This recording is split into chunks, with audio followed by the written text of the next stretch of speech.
Hello, everyone. Welcome to Dissident Dispatch for this Monday, May the 6th. The sun is down, so Yamaha show is actually over, but the 6th of May was,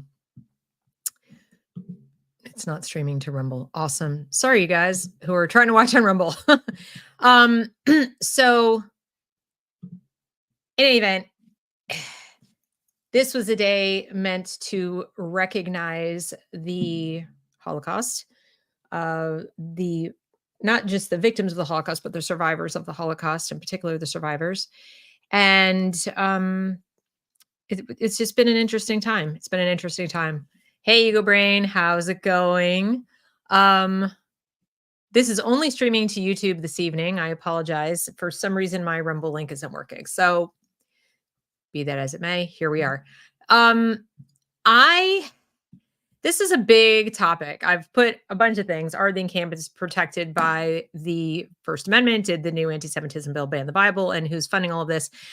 So we're going to try to get to all of this junk tonight. And it's a lot, so please bear with me. I'm going to start with the first item on the list, of course, which is about the encampments. I don't think you could have been anywhere in the internet for the past, I don't know, since April the 17th, which was incidentally my birthday. So I think it's kind of rude that they decided to start all of this mess on my birthday. Really obnoxious, actually, I thought, but there it is. So if you have been paying any attention at all whatsoever to life since then, you will you'll notice that encampments being exactly what they sound like. College students, ostensibly they're college students, we don't know if all of them are, have set up camps and quads at schools all over the country and now internationally. I have heard from Karen White, my partner in Thought Crime, that they're setting up in Australia and Japan and, all kinds of countries in solidarity with this movement. We're going to get to why that might be soon, but let's for the moment just talk about what the encampments are and what they grew out of. So you all know there's a war going on in the Middle East, in Gaza, and everybody has an opinion on why it's happening, whether it should continue, whether it should end, etc. Yeah, Japan, if you can believe that, even Japan. And but of course our students at colleges around the country have the most passionate opinions, and I've talked at length on this channel on Dissident Dispatch, in fact, about why they have such strong opinions about whether Israel should exist or not, what Israel is and isn't, what the Palestinians are and aren't, and all that, what claims they have, etc. They have these opinions because they've been taught to have them. They've been taught it's vitally important that they hold these opinions, even if it doesn't affect them personally. People like me, people of Jewish ancestry and upbringing, are accused of being biased because we too tend to have opinions about it and generally in favor of Israel. That said, it also tends to affect us directly more often as we tend to have family in Israel. We tend to have ties in some respect to Israel, and or we have personally experienced anti-Semitism in our lives. And so therefore we have, we kind of cast a wary glance across the ocean thinking maybe we might need to go there someday because we won't be safe wherever the heck we are. And it's the first time in history, the last 75 years, that Jews have had such a place, a safe haven, so to speak, where we won't be pogromed or genocided out of existence. So schools, K-12 all the way through college, have taught kids that it's very, very important for them to have strong opinions about Israel and Palestine and so on. And they've taken a very strong stance, generally speaking, against Israel. I've explained it Dissident Dispatch shows before over the last month and a half what materials they've used, that it's been going on for at least 20 years, that would put today's college students, just being born When they started pushing this stuff, it was pushed mostly by third-party NGOs and charitable organizations that just so happen to be based in the Arab world. And there was really not much oversight because a lot of it was done through professional development direct to the teachers. And most of the teachers didn't know anything about this topic. It's not like they were taught in teacher college about it at the time, 20 years ago. Now they do. But of course, now they do, and they teach the stuff that the NGOs gave them. So the bias against Israel has been heavy, very heavy, almost no balance to it. For 2 decades, from K-12 on up. So is it any wonder really that these now college students feel very powerfully that the Palestinians, so-called, the people of Gaza, are being wronged, oppressed, genocided, et cetera, because that's the language they've heard their whole lives about it. And the students in their classes who might have challenged because they have relatives in Israel or because they're Jewish and they've been taught about Israel or whatever, were silenced, harassed, told they were wrong, told they were lying, or just plain felt intimidated to speak up because the whole rest of the class was listening attentively to the teacher who was saying with authority, this is so. And they thought, maybe they're right and I'm wrong, and didn't say anything. So it was a rare kid who would contradict what was going on in the classroom, even if they didn't really agree with it. Sometimes parents would pipe up, but it was, teeny tiny population, a tiny minority within the minority population that might have ever said anything to challenge any of this. And what do you know? You have total lack of viewpoint diversity on this subject, and then they get to college. Well, in college, and in particular in the Ivy League, as we've covered on this channel, the Poison Ivy show I did a few weeks ago, the bias is heavy coming from the top down. So the students bring in a predisposition, and then the professors, some of them, right there at Columbia, actually quite a few tenured professors and heads of department who are fully committed to the Palestinian narrative that Israel is an oppressive apartheid state. They teach it explicitly. They're never challenged or disciplined. And in fact, I published on Twitter about a week ago a 2004 video called Columbia Unbecoming. I highly recommend that you watch it. It's not very long, maybe 20, 30 minutes.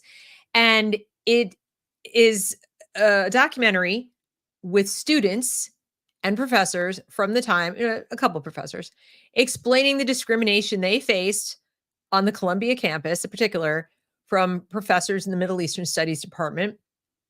And it was egregious. If even half of the things they said were true, let's say maybe there's a little embellishment, but even if half of it is true, as they described, we're talking about blatant disregard for the truth and discrimination against individual students because they were Jewish, because they were Israeli, because they were former IDF, because reasons not to mention speakers getting shouted down or prohibited from coming to the schools. And this is 20 years ago. K-12 curriculum PD is starting with NGO materials that are pro-Palestine, anti-Israel. Columbia is doing this stuff, as are the other Ivies. They're fully, if you want to use, sort of infiltrated by faculty who are, in some cases, paid for by foreign entities. The chair of their department was paid for by a foreign country or foreign donation, or the organization that funded them coming, et cetera. And this extended to speakers and so on. So what do we have? We have colleges around this country full of extremely biased people in one direction, and October 7th happens. And immediately, before Israel had even decided what to do, before they had even taken off from an airfield or called in all the reserves, they were still cleaning up the mess and trying to identify bodies. And already the protests were starting on campuses, in cities around the globe, calling for restraint, calling for, Israel to get out of Gaza. They're not in Gaza, and the occupation. There is no occupation, but they started right away. So we've had 6 months to ramp up to these encampments. The encampments didn't just start. So even if they were organic, which they're not, we're going to talk about that, but even if they were, just the passions overflowing of these students and faculty It didn't start on April 17th. It didn't even start on October 7th. It started minimum 20 years ago, but I'd go back farther.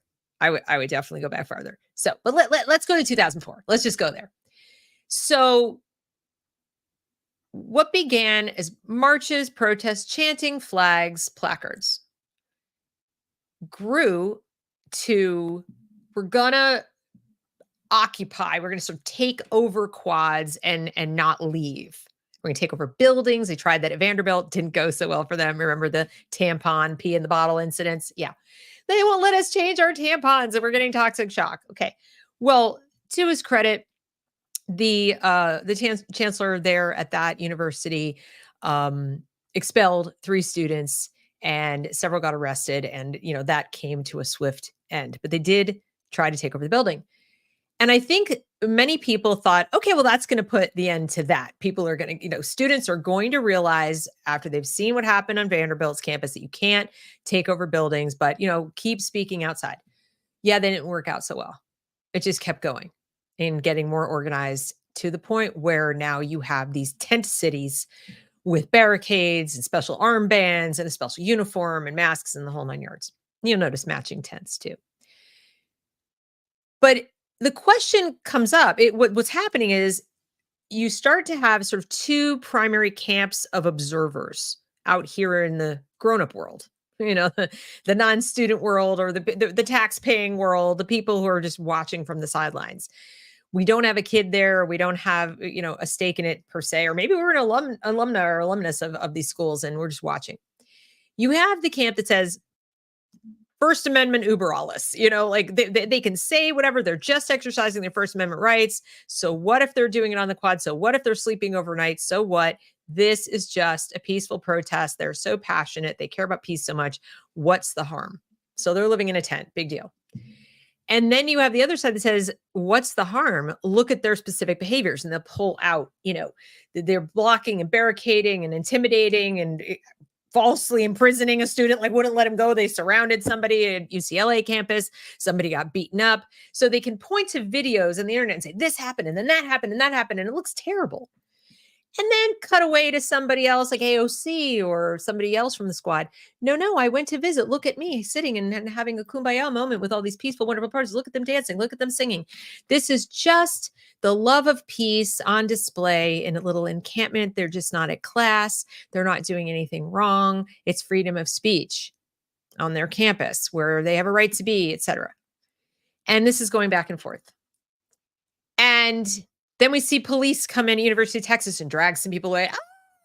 This is violating freedom of speech. And fire jumps into the fray and says they're violating freedom of speech. And then you have, other people saying more of the same. Please do that. That's what we need to do. Yes, go in there, arrest them, round them up, tear gas, break it up. They're blockading. They're preventing people from going to class. And that has happened.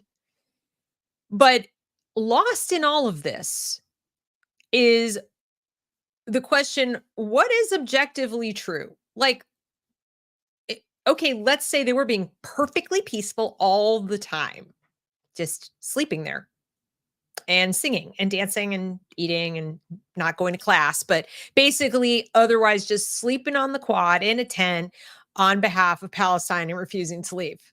If that's all they were doing, it was an encampment. Is that legal? Is that okay? Is that protected by the First Amendment? And the answer is no. No, it's not. Time, manner, place restrictions exist. They're not violations of the First Amendment.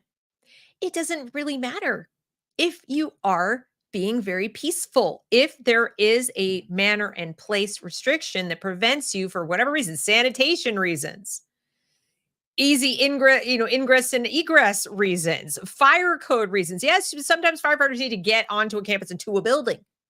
All right, you're blocking the ways. There's too many people in the pathways, etc. So even you're cordoning yourself off. There might be somebody who has a health emergency. Now people can't get in, and you're preventing first responders from getting to them. There's all kinds of considerations that make this type of a gathering not okay, not protected speech on a campus. taxpayer funded or not. And most of these campuses are private, but even on the ones that are not, like UCLA, you don't get to just take over public space for a protest because you're protesting. You're allowed to protest, but not there and not that way and not sleeping overnight and defecating and whatever else you're doing. Not allowed to do that. Now, when you add to it the kinds of behaviors that are encouraged, even if you can isolate them, go, that was only over there. These people are very peaceful. That was only those 5 guys. Well, that was in response to some interlopers. Well, that was this, that was that. You know what? None of it would be happening at all if y'all weren't there. If you were protesting a different way in a different place, still on the campus, they were marching. Nobody stopped them. Nobody stopped them. In fact, when they were marching on the University of Pennsylvania campus, they were marching, screaming some pretty awful things. They were screaming bad Jews. Like, it wasn't just from the river to the sea. It was like, die Jews, F the Jews. There were a lot of things. And people said, but it's First Amendment speech. And they were right. Didn't want to hear it. I thought it was pretty disgusting, but absolutely free speech. And they were moving and they were marching and they weren't blocking anybody's way. And you know what? That's allowed. That's allowed. It just is. So sucks, but it is. They kept ramping things up. And you might wonder, like, well, why? And there are reasons. And Kieran has found some documents that explain why they wanted to ramp things up. But people are stuck there, I think. The First Amendment, encampments are First Amendment protected, are stuck in but they were just peacefully protesting. Those were only like kind of borderline peaceful anyway. There were people got beat up here and there, but for the most part, they were exercising the First Amendment right. And the colleges didn't want to restrict them to like only over here and only over there. There were arguments for that. Now, once they went inside, and we know that this occurred because college presidents sat in front of Congress and they were called on the carpet and asked, why are you not even enforcing your own anti-discrimination and harassment rules and First Amendment rights of those who don't agree to go to class uninhibited inside? So in dorms, in classrooms where the protesters were taking over libraries and doing this, and the college, what is it about First Amendment? So right now they're encampments outside, but they were doing on a smaller scale this kind of activity inside, and they got away with it, didn't they? They were consistent. We were consistently told, those of us who complained and said that is a violation of the First Amendment of everybody else. That's a violation of fire code. That's a violation of anti-discrimination law. That's a violation of all kinds of things. Crickets. Nothing. And so escalation was kind of necessary, because if they couldn't get us to react and punish them more, doing the things they were already doing, they had to ramp it up. Now they had to literally take over buildings, not just I'm going to take over the library, lock you in the library, but we're going to come in and we're not going to let anyone else in. We're going to break in if we have to. And then we're going to set up a tent city outside. So for those watching or listening who think that, it's just still the, peaceful part, it's not. And you're not allowed. Protected speech is not taking over space that everyone in that environment has a right to cross or be in or experience or use. No, that's no longer speech. That's action. And so it's trespassing. And yet we're hearing even from police officers and police departments, like in Baltimore, where they're refusing to enforce the law to protect Johns Hopkins. They're saying we're not going to do it because First Amendment. Philadelphia, we're not going to do anything at Penn because First Amendment. So even law enforcement is a little confused about the law. But the law is the law. I mean, I'm not making it up. This isn't like Deb's opinion. This is just me telling you, alerting you, Americans, watching, or even just people watching this show, that we've reached that point in our society where the law is what gets enforced. So I can tell you what it says on a piece of paper, and I can tell you what protections you're entitled to and they're entitled to. But that doesn't mean that's going to happen. If the police department says, "Yeah, we're not doing it," then you have to decide, are we going to escalate it further to like National Guard or something? How far are we going to take this? But the law gets enforced by law enforcement. If they won't do it, the law is just nothing, toothless. So, but technically, legally, no. Encampments are not protected by the First Amendment. Civil disobedience is not protected by the First Amendment. And it used to be that you would expect to get arrested. That was actually sort of the goal, was a symbolic, I got arrested at the protest. But as Kieran has discovered, that is no longer the goal. So let's now pivot and talk a little bit about what the goal really is, because clearly, getting some message out that, all these demands of divest and all these things, and some schools have caved into some of that, but they haven't left, have they? They really haven't. Like, some students have packed up and left when they got, a promise of divestment. But for the most part, no, they just keep adding more demands. So what Kieran has discovered is a document in places where the these protesters, the people who organize these protests, gather, and it details out what they intend to do and why they're doing it. And now, of course, I went to bring it up on the screen and I'm having some difficulties here with this, so bear with me. I'll get it. If you're not familiar with Kieran's stuff, he has wokescreen.com, where I host my community, and he has found this, organizing document. So hang on, where is it? Here we go. It's called Defending the Camp. And I'm going to bring this up right now. Just the page. I'm not going to show you the document page by page because it is a members only document. And I want you guys to support Kieran's work. This took a lot for him to get. And it's protected, it's password protected. And, I think you should read it. But this is what it looks like. And it's in a PDF. But it's called Defending the Camp. And he got this from the actual, well, I shouldn't say one of the groups. This was at University of Illinois, Urbana-Champaign Gaza Solidarity Encampment. So you're going to want to go take a look at that. He also has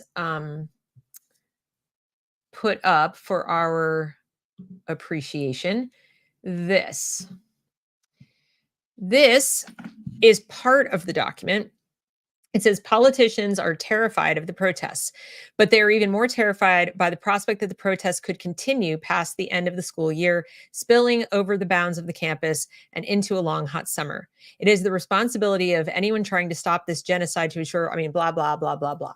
The state wants to smash these protests before they expand. Now, it's really fascinating, isn't it? The state wants to smash them. Are you guys noticing a lot of smashing? Am I missing the smashing? I'm missing the smashing. I'm seeing some arrests. I'm definitely seeing some police go in and, with riot gear. But the only places I've seen the riot gear and things is where there's been violence. Like, somebody's been beaten into the hospital. Okay. Like at UCLA. Somebody was kind of temporarily kidnapped in what could only be described as the most ironic thing that's come out of these encampments. We support Hamas and we kidnapped a Jewish person and wouldn't let him leave. And, but no, we're the good guys. Okay. So yes, they went into UCLA, but the encampment's still there. So they arrested a bunch of people, but it's still there. No smashing. I've not seen the National Guard. I've not seen rubber bullets. I've not seen tear gas. I've not seen, van after van after van to come and just scoop people up and drag them off. I've seen, half a dozen here, a few here, a few there. So they're saying they want to smash the protests. I think actually they don't. They're desperately afraid of having to smash them, is really more accurate. That's Deb's opinion. But they're saying that the state wants to smash these protests before they expand. Anyone who truly aims to end its genocide should want this political crisis to expand and deepen. These are students. They're supposed to be finishing up the year, taking exams. or graduating, right? The state that so badly wants to smash them has not only not helped the schools, but schools have canceled graduation. Schools have canceled finals. Professors have handed out blanket A's to everybody in the class. Uh, Students are making demands for food. They're putting out requests for restaurants to send them food, apparently free. Then they say, no, no, no, we don't want it free. We have money, we've collected money and we can pay for it. Just bring it. They went DoorDash because they can't leave because they'll get arrested. So they want a nice, comfy, cozy, encampment where they never have to leave. They can just permanently live there. Those who have been suspended, and some have, are now complaining that they're homeless. So they put themselves in an encampment to live like a homeless person. And now they're saying that because they can't go back to their dorm, their student housing, I don't know, for a change of clothes or to pee or whatever, because they're blocked in and they're suspended and they're homeless. Yeah, they're probably not homeless, but that's what they call homeless. So this is getting kind of ridiculous. But before you're tempted to think they're just LARPing, they're pretending, they're playing at this. Yeah, Champagne protesters, literally, ego brain. Some of these are from Champaign, Urbana, spelled a little differently, but the yes, but I also believe, and I think there's some evidence in the documents that Kieran has found to support this, that these protesters, on some level, like the student ones, not the organizers, like the ones that are there because they've organized all this stuff, I think they know that the demands they're making are ridiculous and they won't be met. And I think that's kind of the point. In other words, when we are faced with all of these students saying, I want food and I want this and I want mom hugs, there's a thing that says, we need mom hugs. Not exaggerating. I'm going to go find that so I can show it to you, but it's pretty crazy. We see this insane stuff. Just like we saw Drag Queen Story Hour, just like we saw, those escalate and get weirder and weirder and like the costumes, devil horns. I mean, it went from just being, a guy in drag to like devil horns and satanic imagery. And what happened in between? The rest of us said, can you believe this? This is insane. Reaction, reaction, reaction. Even though nobody was smashing anything, we were getting freaked out, uptight, obsessed, paying attention to this 24 hours a day. Drag Queen Story, Drag Queen Story. Oh my God. Library that banned the books, blah, blah, blah, blah. And I'm not saying that we were wrong in the sense that the stuff they were doing was crazy and it was affecting children and so on. But the reaction is designed to get like, let's be as ridiculous as we can possibly be and push them to lose their ever loving minds. It's a kind of crazy making that not only distracts the living daylights out of us. And I'm looking around going, what am I not supposed to be looking at right now? Right? What's going on? But also like pushes us to beg for the smashing.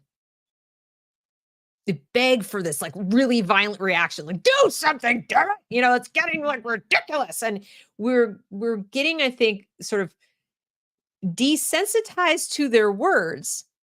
From the river to the sea. Oh, P.S. The DPRK is great and they fund the terrorists in Palestine, but isn't that wonderful of them? And communism is fantastic. And Paulo Freire said these things.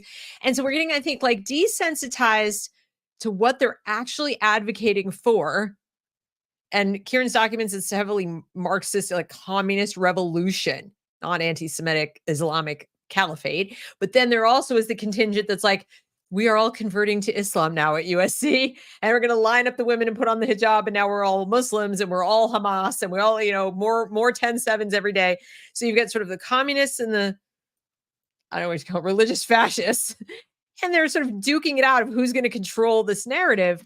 But we're getting desensitized to their words and getting really reactive towards their behavior. And the only words we're reacting to are the ones that are completely over the top about demands. And all of this goes under this 1A, heading of like, well, it's their First Amendment right to say this stuff about North Korea or stuff about communism or stuff. But yes, it is their First Amendment right to say those things. Not in an encampment, though, where they're also making all these other demands. So this is how they use our freedoms against us. And I'm not arguing against the freedoms. I'm just saying we are getting played to the point where nothing that we do, I wouldn't say nothing, that's not true. Our choices are limited of how to react because they want us to react. They desperately want us to react. And oh, yes, here it is. I mean, if you've seen it, you'll believe it. But if you haven't seen this, you're going to be like, I'm sorry, what? Here it is. Mom vibes needed. Loving protectors of youth requested by MIT Encampment. Sage. Join them in person Friday. That was last Friday. So yeah. Mom vibes. Does this person with the fanny pack? And first of all, I'm a mom, and I wouldn't. Who dresses like this? This is like insulting to moms, my opinion. But what? Come on down to MIT Encampment and give us all a hug as we foment Marxist revolution all over the campus that we're paying $90,000 to be at or whatever. It's pretty insane. So there's that. And please don't interpret me smiling and laughing as like, haha, this is funny. I don't take them seriously. I actually do take them as seriously as a heart attack for a couple of reasons. First of all, some of the people in these encampments are deadly serious. They're deadly serious. They want to destroy America and they want to either install an Islamic regime with Sharia law, or they just want the Marxist revolution with globalism and we're all one giant world, amazing thing where everything is free through AI or UBI and all kinds of stuff. They want that. There's a lot of people who are absolutely deadly serious. That is what they want, and that is what they're working for. And Kieran's documents make that very clear. They're the Marxist ones. This is what they want. But there are also a fair number who are just disturbed, sadly. I don't feel sorry for them per se. I'm just making an observation that we have a group of college students right now who are emotionally immature, like drastically, like emotionally retarded, probably personality disordered, mentally ill, and it's not organic. It's the kind that's sort of manufactured in a lab, the lab experiment of education, the educational industrial complex of America that I talk about all the time on this channel. They have been, whipped into a frenzy by social media and TikTok. They weren't taught proper history in terms of the world. So when those NGOs I talked about came in with the professional development for their teachers about Palestine, about Israel, and told them what it was about, they had no reason to not believe it.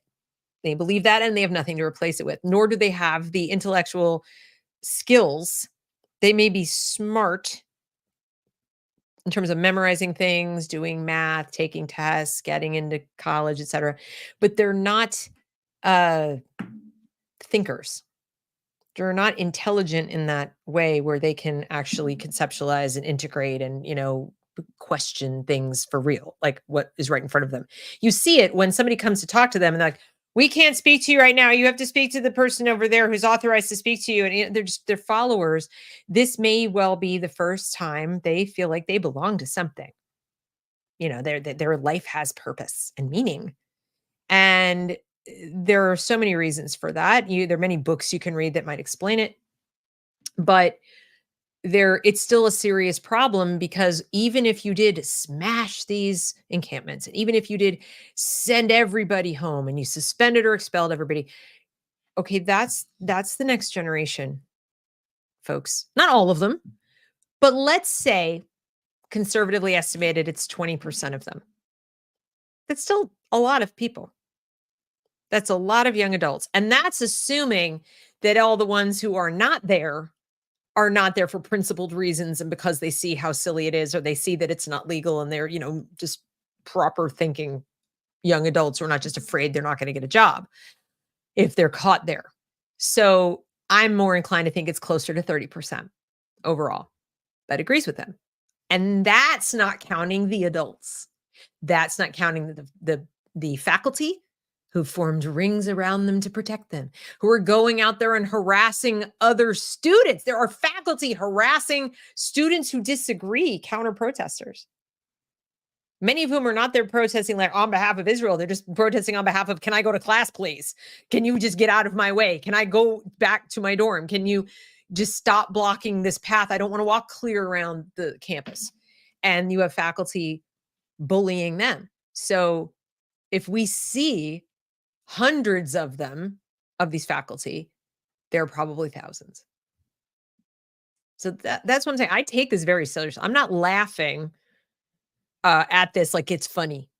It's insane that it's gotten this far, but it's also predictable because we taught them this. They've even said, there's a video somewhere, I wish I could have found it again, where they say, this is what you taught us.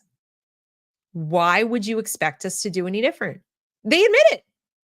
You've taught us to be activists. You've taught us to go out and save the world. You've taught us to advocate for the downtrodden and the marginalized and the persecuted and to prevent genocide. Here we are. Well, what are we doing wrong? So, for every hardened Marxist who goes, I'm going to take advantage of us, you probably got 10 of those kids.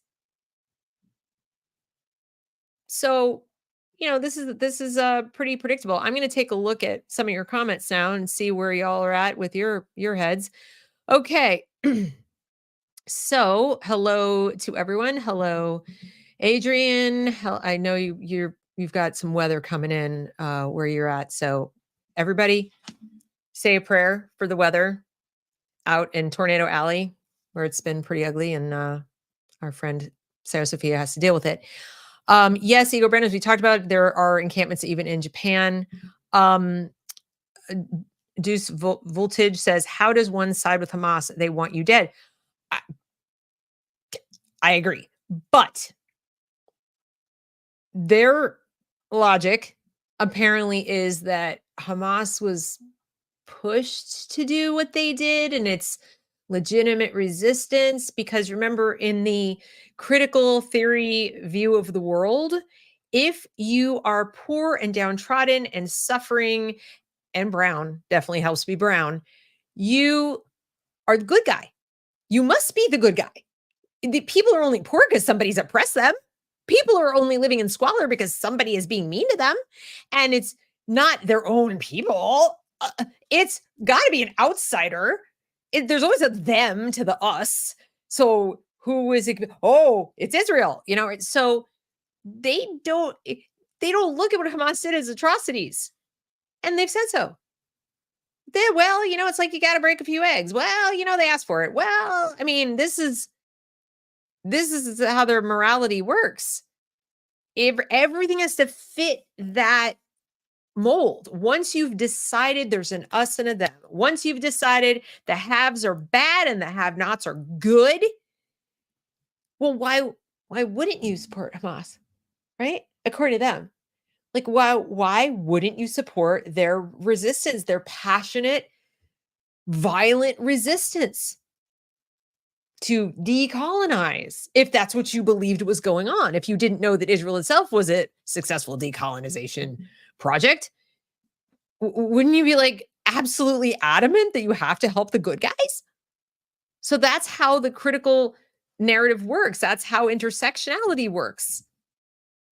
Find the good guys, find the bad guys, support the good guys, oppose the bad guys. Easy peasy, lemon squeezy. Life is so simple.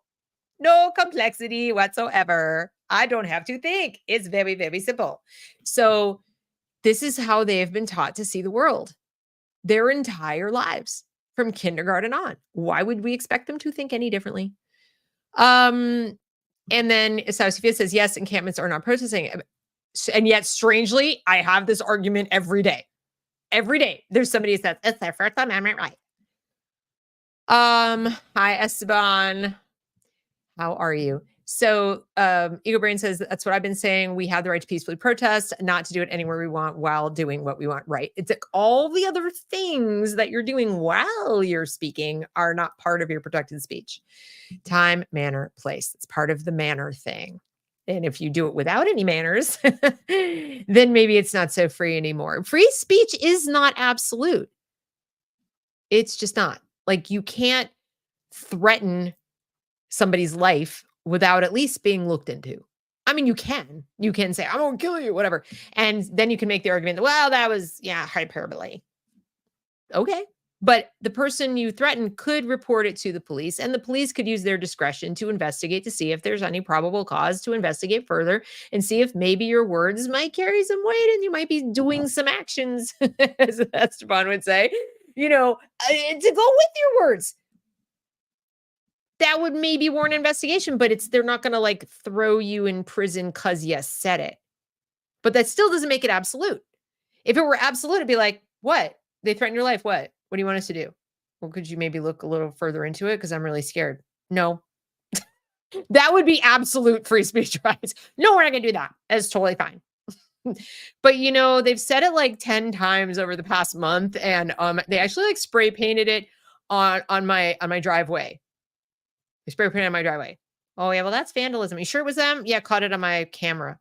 Oh, okay. Well, we'll get them for the vandalism. But what about the threats? Like maybe they're threatening my life. I should be worried about. Nah, it's just words. Doesn't work like that, guys. So here you have a whole bunch of people who are saying they want all the Jews in Israel to die. That's what they're saying. And they've let that go as freedom of speech. From the river to the sea and worse, they've let go for months. All right. Now, Deus Voltage says that is when vigilantes appear. Well, this is what I'm concerned about. Quite frankly, I really am concerned that this will happen. They want it so badly. It's why I'm like, please, guys, don't. And it's already happened. The counter protesters have showed up. They fired fireworks into the crowd. That's very dangerous. If somebody got hurt or killed, it would certainly cast aspersions on counter protesters and make them the victims they want to be. They want to be victims. They are willing to sacrifice themselves, just like Hamas. So I wouldn't recommend it. And Esteban says, I honestly feel for the students who just want to go to school. Yes, their First Amendment rights are being violated. Their civil rights are being violated. And he says, this is what I told Kieran during the live stream. This would be crowdsource where Kieran talked about some of the things that he's been looking into. These people just want to live without responsibility and get free food and liquids. They hate paying rent and getting food for free. That is often true. Although they're paying something or, student loans, which we'll probably end up paying. And then he says they don't want to work. They feel entitled and don't want to be adults. It's typical Gen Z mentality. True of some, I'm sure. But as a Baker points out, she says, I'm a success coach and can tell you that many kids want to work, but they aren't getting hired or interviewed. Also true. The problem with so many of these situations is you have all kinds of facts on the ground that are true simultaneously that don't actually contradict each other. They're just true simultaneously.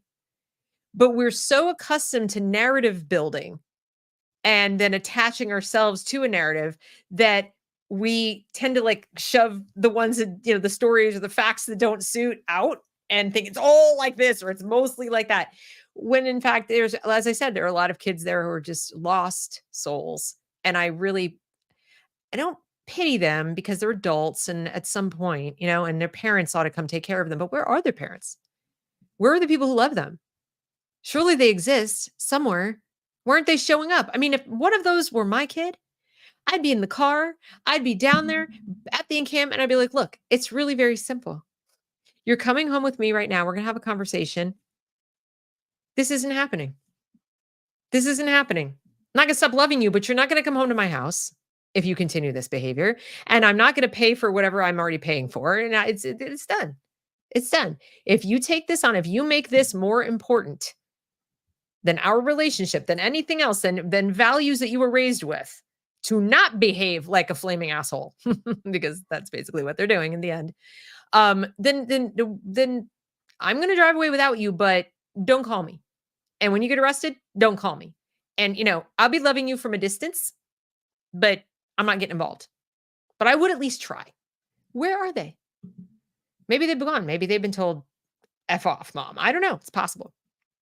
But they are acting like children, overgrown children for the most part. Their entitlement, even the ones who know they're asking too much and they're tweaking us, it's a very childish, manipulative way to behave. I'm going to stand on my feet until you react and then go, ha ha, I made mommy mad. That's a power trip. It's manipulative. Even if the kid knows I'm gonna get spanked, or I'm gonna get grounded, I'm gonna get put my phone's gonna get taken away, whatever. There are still kids out there who want to get a reaction because to them the reaction is love, attention. I'm important. Look what I made them do. And I think you have that. And then I think you have the ones who are politically motivated to go, reaction. Look what we can do now with the reaction.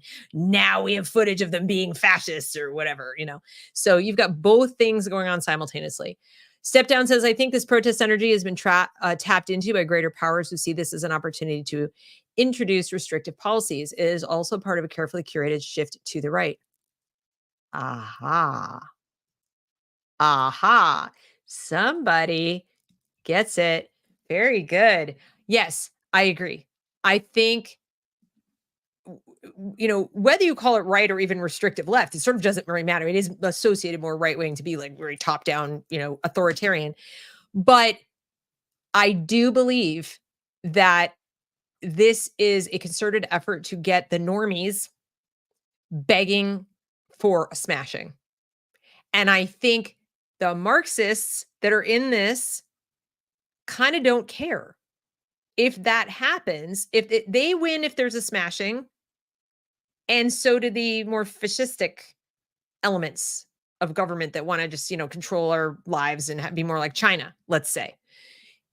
Everybody thinks they win in this scenario. Everybody's calculating that they'll come out on top with this new authoritarianism. It's all of them want authoritarianism. They don't actually, even the ones who say these in the Marxist materials that Kieran found, they say like, don't reproduce the authoritarian stuff in the encampment. Don't do this and do that. Don't be like them. Okay, but you do want people to be like that. They just don't want to be like that to each other. And don't let anyone see you being like that. Make it look like you want freedom. They don't really want that. Esteban says, yep, there are followers not strong enough to take their own actions to be different. And Ego Brain says, well, they could start by getting the whole story and not just one side of it. Yeah, that'd be nice. They don't know that there are other sides of the story. A. Baker says, I see this all in a biblical framework and get amused at how well God knew humans to write a book telling us how we devolve as a species. That is another point of view. I'm not a religious person, but there certainly are things from the past, and the Bible is definitely, history, captures history and does observe pretty accurately how human beings have acted and devolved. And, history does repeat itself. You're absolutely right. Step Down says, I dislike the either or black, white, good, bad thinking. The answer, if there is one at all, is often behind the third or fourth door. 100%. Totally agree. And finally, Esteban says, yep, I wonder that too. It's like the parents use this opportunity to abandon their children. It's really bad. It is just so damn sad. When I see these kids, I'm, as I said, I don't pity them individually because I'd be lying to act like I have so much empathy for total strangers. What I'm saying is I really feel for sort of humanity and the culture and the country, that these are the next generation. These are the people who are going to be in charge when I'm an old lady, if I get to be an old lady. I'm concerned. I'm concerned for my children. They're peers and compatriots that they have to go to work with and potentially date. And so it's scary because they don't function well in civil society. They don't. Regardless of what your values or your views are, they are not civil. They don't want to function in the civil society as we have known it. They want to stomp their feet and get what they want for whatever reason, either to bring about the Marxism or the fascism, or just to be, layabouts with UBI. It could be any of the above or all of the above. Now, so we've talked about how the encampments are not covered by the First Amendment. The second thing on our agenda was to talk about the anti-Semitism bill specifically, because the other thing that has come up is people are hearing the Marxist language, this stuff about, how the DPRK has been, on the side of Hamas. And people are like, wait, what? It's like, why are we supporting North Korea now? Other people have seen people selling, Marxist literature or posters that are, like all these slick, beautiful posters and expensive things that are suddenly showing up that now appear to be paid for by organizations that have a more globalist Marxist kind of bent, which is not really anti-Semitic. And some of them, and again, in the documents that Kieran found, are explicitly saying drop the anti-Semitic tropes. So the argument that all the protests and the whole thing are inherently anti-Semitic isn't flying either. There are anti-Semites there, clearly. I mean, people screaming, get out Jews, die Jews, go back to Poland, go back to Belarus. Yeah, that's anti-Semitism. The people who are saying, I don't care where the Jews go in Israel, they don't deserve to live. Clearly anti-Semitism. There's just no way around it. But that's not the whole picture either, as we've been discussing. So then we'll get into the anti-Semitism bill. But before I do, I want to talk about the background, or the backdrop, rather, of this bill, so-called. And I think to do that, I'm going to use an article written by Abigail Schreier, because I think she captures it pretty well. This is in the Free Press. She says, there are two sets of rules for speech. So we've just talked about First Amendment protections. The encampments are not protected. But I also mentioned that these laws and speech protections are only as good as the enforcement.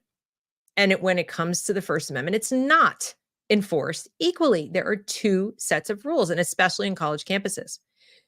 Frat parties with offensive themes are swiftly punished, but publicly contemplate murdering Zionists, and that's a different story. And she juxtaposes these things, and I think quite effectively. A police officer who pulls over speeding Black motorists, and only Black motorists, isn't protecting law and order. He's engaging in invidious discrimination. I think we would all agree. If we had statistics and you saw that Officer Jones had pulled over 50 people in the last month, and 49 of them were Black, you might be like, Officer Jones, I think we have a problem, and you would probably want to investigate it. Wouldn't you? So too the university administrators, who suddenly discover they are free speech absolutists only when student protesters call for the death of their Jewish classmates.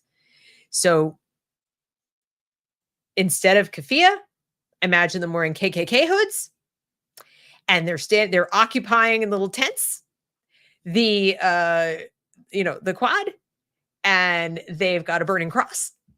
And they're talking about, get rid of their chanting, "You will not replace us," with tiki torches. And this is all going on. And there they are occupying.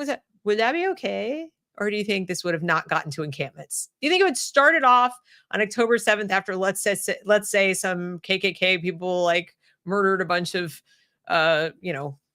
people in a town, like just lay waste to a town that is predominantly Black? Do you think that students on campus could get away with marching around the campus with flaming tiki torches saying, "You will not replace us"? Or you think maybe they would think that's not really okay? All right. So this really isn't any different. I know that people want to make it different. They want to say, no, it's different because it's Israel. It's a political thing. Oh, but there's a war. Oh, but people are dying. Okay. So I can understand ceasefire, and only that. I can understand stop the war. I can understand stop bombing babies. I can understand things like that. From the river to the sea is a call for genocide. It just is. There's no place for Jews to go. We are all Hamas. There should be 10,000, October 7th. That's pretty much, you will not replace us. And yet, it's totally fine. So in January, a junior at Columbia University, Kimani James, told a disciplinary committee at the school that Zionists don't deserve to live. Perhaps you've seen this charming individual. Here he is. Maybe you have seen it. If you are not familiar with what he said, I'll go ahead and play it for you, because this is real. This guy actually did say these things. All right, here we go.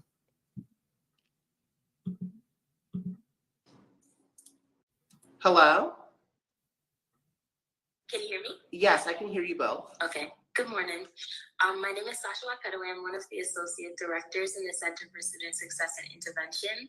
Before we get started, I'm going to kind of go over some checklist items just to make sure that we're good to go. But I wanted you. First of all, he's recording himself in a disciplinary hearing.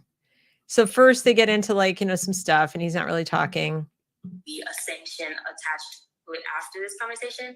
We just wanted to bring something to your attention that someone else brought to our attention through a report, and just to speak about it and figure out how to navigate so obviously it doesn't escalate or something in that nature. So did you have a chance to see your file or no?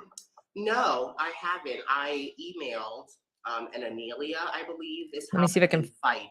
I don't fight to injure or for there to be a winner or a loser. I fight to kill. See y'all in New York, January 2024. So that's specifically what we're going to be discussing today. Just that part about the fight to kill part. Okay. So do you want us to go through the rest of everything? I mean, sure, why not? I might as well see everything. All right, so let me know once you want us to kind of like scroll, and I'll just take my time. They're looking at his social media You can posts. scroll. Her redacted name for being, I love being referred to as her. Continue. You said we're going to specifically be discussing the I kill, but I'd like to see what else. I'm trying to find where he says that Zionists don't deserve to live. Zionists were in your DM. Yeah, that's the context. Zionists were in my DM, threatening me, threatening my life, my physical safety. And so that's where the comment came from. I fight to kill. Okay. Do you mind sharing some of those things, like what was said to you? No, I don't think that's necessary. I mean, I can... He doesn't think it's necessary. He threatened to kill, but he doesn't think it's necessary to say what they said to him. I think it's highly relevant. They could have said, like, why are you attacking Israel? It could be anything. There's a part where he says... And start killing Zionists. Oh, here we go. Personally, have never killed anyone. Thank the Lord that no one has put me in that position. Though, when Hitler died, the world rejoiced. Everyone looks back at that time period and said that Hitler needed to die because he was exacting an immense amount of harm against the world. And so, just like that, during the Haitian Revolution, their Haitian slaves had to kill their masters in order to gain their independence. So he's comparing the Jews to Hitler and to the slave masters in Haiti and so forth. And he goes on and, he says, Jews don't deserve to live is the essential thing of what he is saying. And so Abigail goes on to say, if there was ever doubt whether calling for the genocide of Jews violates Colombia's code of conduct. On April 23rd, Representative Suzanne Bonamici, Democrat of Oregon, asked 4 Columbia University professors, administrators this explicitly. Every one of them said, yes, it does. As for the encampments, they violate Columbia's rules of university conduct. Now, Kieran and I talked about on an Is That True? We talked about university codes of conduct and how many were being violated, not just by the encampments, mind you, but even by some of the regular protests. Disruptive behavior standards, university policy regarding tenting, disciplinary rules against vandalism, damage to property, unauthorized access and egress. They're all being violated. They're trespassing. And because they've been asked to leave, and some of them have left and come back, or they've not left, now it's criminal trespassing because now there's intent. It's not just I was in the wrong place and I wasn't supposed to be here. It's I'm intending to be in the wrong place, knowing full well it's in the wrong place. And the way I got there was against the law too, when they break in and vandalize. So she goes on, see Al-Qassam's next targets with an arrow pointing at Jewish crown protesters. So the point of all this is that you have this 2-tiered enforcement of speech and harassment and university codes of conduct, like the way we treat people at our school, 2 tiers of how we're going to do it on the campuses that have been established. Everybody's observing it. It's not just on campuses, but for the moment, let's talk about that. And in the United States, we have federal funding for education, period, across the board, even private schools. Columbia gets over $1 billion in federal funding. Now, the Department of Education is just like all the other departments of the federal government, has to take care to make sure that the Civil Rights Act of 1964 and Title VI anti-discrimination law is enforced. Now, they don't go out looking for cases. The people have to bring a complaint. But if somebody brings a complaint to the federal government and says, hey, you're funding discrimination against people through this school. Here's the information. Here's what's happening. I have a complaint. They have to look into it. That's what Title VI says. And the Equal Protection Clause further, enforces that, if there was money being spent and if people are accessing services in the United States, they have to get equal access. They can't be discriminated against. But how do you figure out, somebody brings a claim and says, I'm being discriminated against because I'm a Zionist, because I'm a Jew, because I'm a Zionist Jew, whatever. What does that mean? So in the eyes of the state that has to decide that there's been a violation, there's been discrimination, they've got to look at this case and say, oh, we got to investigate this. We got to do something about it and potentially take away the funding of these people. That's the punishment. The punishment for violating it is you lose your funding. Nobody goes to jail. You lose your funding. So how are they going to do that? Well, they have laws that provide guidance that tell them how to do that. How we might define racism or racial discrimination, what that might look like. Otherwise, if you leave it blank, like you can't discriminate on the basis of race, you can't discriminate on the basis of sex or gender, whatever. Okay, well, then you get into these semantic arguments over what that means, what race is, what gender is. We've had this conversation about gender, haven't we? And that's why, Title IX is a big fat mess right now because the definition of gender has been blown to smithereens. So these definitions matter, words matter. And a word like anti-Semitism is really loaded. Line up 5 people, you probably get 5 different definitions of what it means. And when we have obvious situations where people are violating their own codes of behavior, irrespective of anti-Semitism, they're just behaving badly, period, and nobody's doing anything about it, then you have to roll it back and say, why? What? Because for it to be discrimination, you have to have intent. And it has to be a pattern. There's context there. It's not just I said something once. It's, I said things for a purpose to make something happen negative to a person or a group of people because reasons. Like I was motivated by this reason. That's discrimination. It's not as simple as I said words.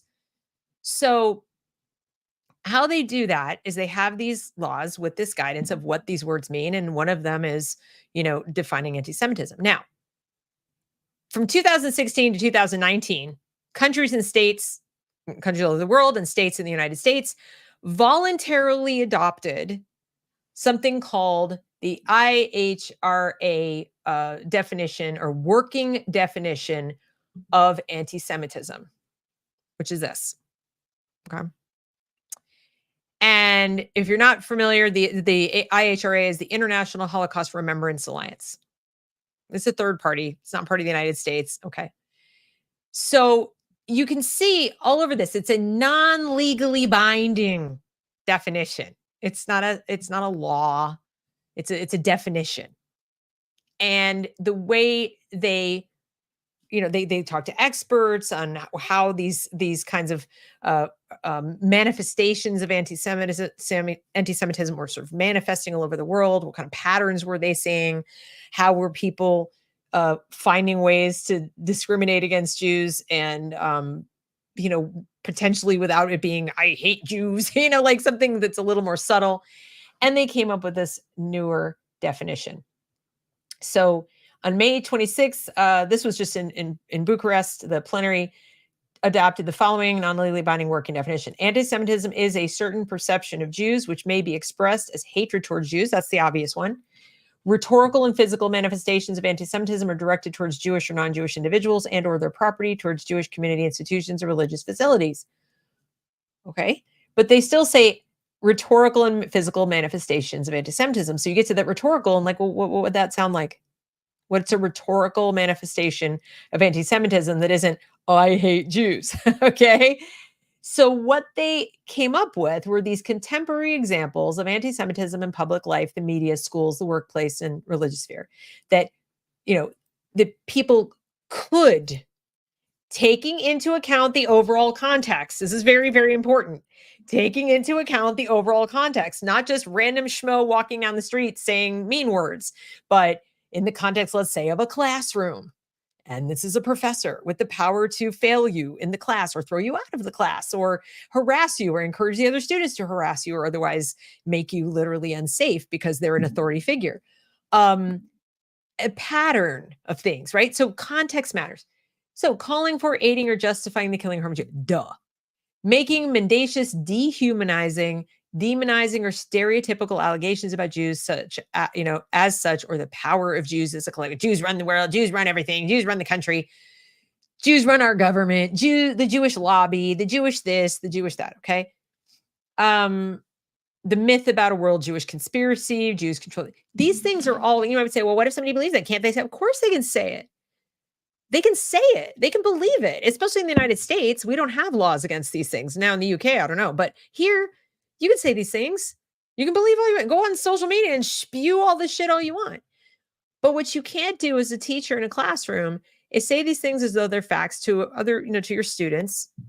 And if somebody says, that's not true, and I have evidence that, shut up.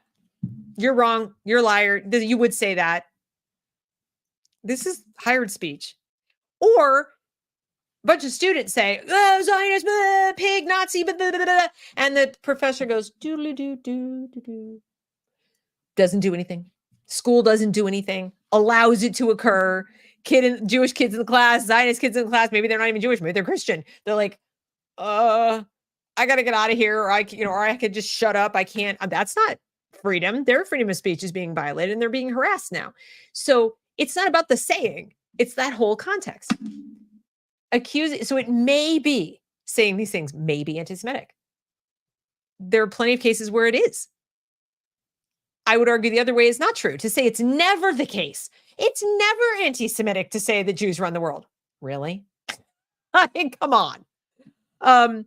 Accusing Jews as a people of being responsible for real or imagined wrongdoing committed by a single Jewish person or group, or even for acts committed by non-Jews. This is right up there with, blacks are all criminals, or, we just don't do that in America. We don't generalize. We don't use this kind of collective blame, or we shouldn't, because that's a violation of people's rights to treat somebody differently because you blame them for stuff other people did. And I know a lot of people watching say, well, what about anti-racism and is blaming all white people? Yes. And that's wrong. And I think we would all agree that that's discrimination. And wouldn't we kind of want a rule that actually defines discrimination as also doing that, regardless of whether it's a white person or a black person? Wouldn't we kind of at this point wish it said something like that? Did we ever think we would need to say that? No. But as time goes by and people change how they talk to each other and behave, then sometimes updated definitions are needed because people go cuckoo. Go back 25 years and say, I think we might need to really be clear that the whole racism thing also applies to white people. Like, you can't discriminate against white people, because people would have looked at you like three heads. What? Why would that happen? And here we are. So similar with this, you might not have thought that bringing Israel into the conversation would have ever been considered anti-Semitic, because people would say, well, it's another country and it's the politics, and why would that be anything? Well, we get to divided loyalty things. Accusing Jewish students or Jewish citizens of being more loyal to Israel or the alleged priorities of Jews worldwide. That's what they used to do to Catholics. Papists, they're not loyal. I'm not hiring any Catholics. Catholics need not apply because they're more loyal to the Pope. They're not patriots. Would you say that's anti-Catholic? Yeah. Or even a teacher in a school. You're a papist. You're not really a loyal American citizen in front of the whole class. Is that discrimination? Yeah, it is. Denying the Holocaust. Again, you can do it legally, but you can't do it and get, we're going to talk about the law in the United States, but you can't do it legally everywhere in front of everyone, and certainly not subsidized with taxpayer dollars. Some countries you can't do it legally at all. In Germany, you cannot do this legally. You will go to jail. So we don't have that in the United States. We do have freedom of speech to deny the Holocaust, but it's, a lot of people don't want you to do that. for a variety of reasons. Private entities, you can't do it on X, as an example. But why might it be important in an educational setting in particular to restrict speech, the hired speech of teachers or the institution itself when it comes to Israel? You might think that's not right. I mean, okay. Let's say you're teaching Israel's an apartheid state. It's horrible. It's oppressive. It's this and that and the other. Okay. Jewish student, and it's really going to be primarily Jewish students or Israeli students in the class who might pipe up and say, I disagree. And here's reasons. Now, if they're younger than college, now you really have a power differential. And come on. The likelihood that one of those students is going to pipe up and say something is very, very slim. So sometimes making claims against even a foreign country, if you know that you have people of that ethnicity or that religion in your class or in your employ, for that matter, making statements of that sort creates it sort of chills discourse. Like they're not going to speak up. They're censored a bit. You're saying these are bad people. And you're sitting there going, oh, my grandparents live there, or my aunties and my uncles and my, whatever, or whatever. These are bad people. This is a bad country. And you're not getting into the specifics of the weeds of policies, or they don't understand, they're too little, or you get into college and they really don't understand the whole history because they've never been taught. They've been taught incorrectly, no balance whatsoever. They're not likely to challenge. And let's say they do. Let's say they do challenge. Pretty easy to shut them down, isn't it? Now it's discrimination. So the problem is that if you want to advance certain opinions about, whatever, even a country, you still need to take care that you're not prohibiting alternate viewpoints from speaking in the class. So let's take an extreme example. You have China. And let's say you want to go in and voice your opinion that China is a terrible place. They're killing the Uyghurs. It's horrible. Well, the CCP is just whatever, oppressive. Now, let's say you have Chinese students sitting in the class. They're either Chinese nationals or they're even Chinese Americans, but they have relatives back in China. And they say, well, there's missing context and I want to explain and I want to say something. Now, if you, the teacher, don't give that person a chance to say their piece, even if you disagree. Okay, you disagree. And you can challenge them. I'm not saying let them say whatever they want to say, but if, they say what they're saying and you don't have the nice back and forth and say, oh, well, thank you for contributing. I heard differently, or, well, don't you think this and don't you think that? You can have a dialogue. But if instead you say, oh, so you're one of them, you're one of those murderers, are you? So you agree with murder? You agree with genocide? So you're a genocidal maniac? Oh, really? Oh, okay. Well, why don't you go sit in the back of the room, genocidal maniac? Why should we listen to you if you support genocide? So you support tyranny? Oh, is that what you do? Okay. I am saying these things because these are some of the kinds of comments that were made to students by these Columbia professors in that documentary that they're talking about in the documentary. That is a form of censorship. That is a form of intimidation. And it is discriminatory. It's not neutral at all. And so we have this bill, HR 6090, in the House of Representatives. And it was, let's start off. Actually, you know what? I'm not even going to get into the text yet, because first what I want to do is I want to go to some of the, wait, not here. Let's see. First, I want to go to some of the language, the things that people were saying about this bill when it came out. And then we'll go to what it actually says. They want to make biblical scripture illegal. Anti-Semitism. They have already done this in Georgia and South Dakota. Okay, South Dakota governor codifies IHRA definition of anti-Semitism into state law. Georgia governor signs bill codified anti-Semitism. These are all related to anti-discrimination law. But let's continue. Michael Schellenberg, who I respect quite a bit. It's a terrible, awful, and unconstitutional bill. Congress should reject it immediately. I've yet to find what the unconstitutional point is. I'm not a lawyer, but I can read. And I've yet to find it. We'll talk about that. Brett Weinstein, a little more reasonable. With reflection, I think I might see what's going on with the House anti-Semitism bill. The actual bill reads like a weak finger-wagging exercise, an ominous but ultimately toothless bill of grandstanding. The battle-hardened anti-censorship folks, however, smell a rat. He goes on, whatever. It's a little, whatever. It's at least a little more reasonable. Tim Pool, off the rails to crazy town. Speaking from the Hadith of the Quran is illegal under the anti-Semitism bill. What? Because the Hadith says, like, kill the Jews. You can speak it. You can read it. You can have a whole conversation about it, even in a classroom funded with taxpayer dollars. What you can't do is say, the Hadith is perfectly correct, and this is what we should do. And anybody who disagrees is a horrible Zionist pig. Jewish students sitting in the class. No, that you obviously cannot do. Does people hear the difference? Matt Walsh, you need to understand how crazy this anti-Semitism bill is that just passed the House with wide bipartisan support. The law requires the Department of Education, I'm going to show you it doesn't, to adopt the definition of anti-Semitism provided by something called the International Holocaust Remembrance Alliance. And then I don't know why. Oh, here it is. This is why this is okay. And then he says, the legislation itself never says what the definition is. Yeah, and I have a problem with that. I think it should put it in the language, but that's something entirely different. All it says is that the definition is whatever this other group says it is. Yeah, they anguished for years over it, and they finished it in 2016, and it's 2024, and they haven't changed it since then. It's still a working definition, but I just read it to you. It's okay. Which is batshit bonkers already because it grants the force of law. Does it, though? To whatever the IHRA happens to decree on the subject. Non-legally binding.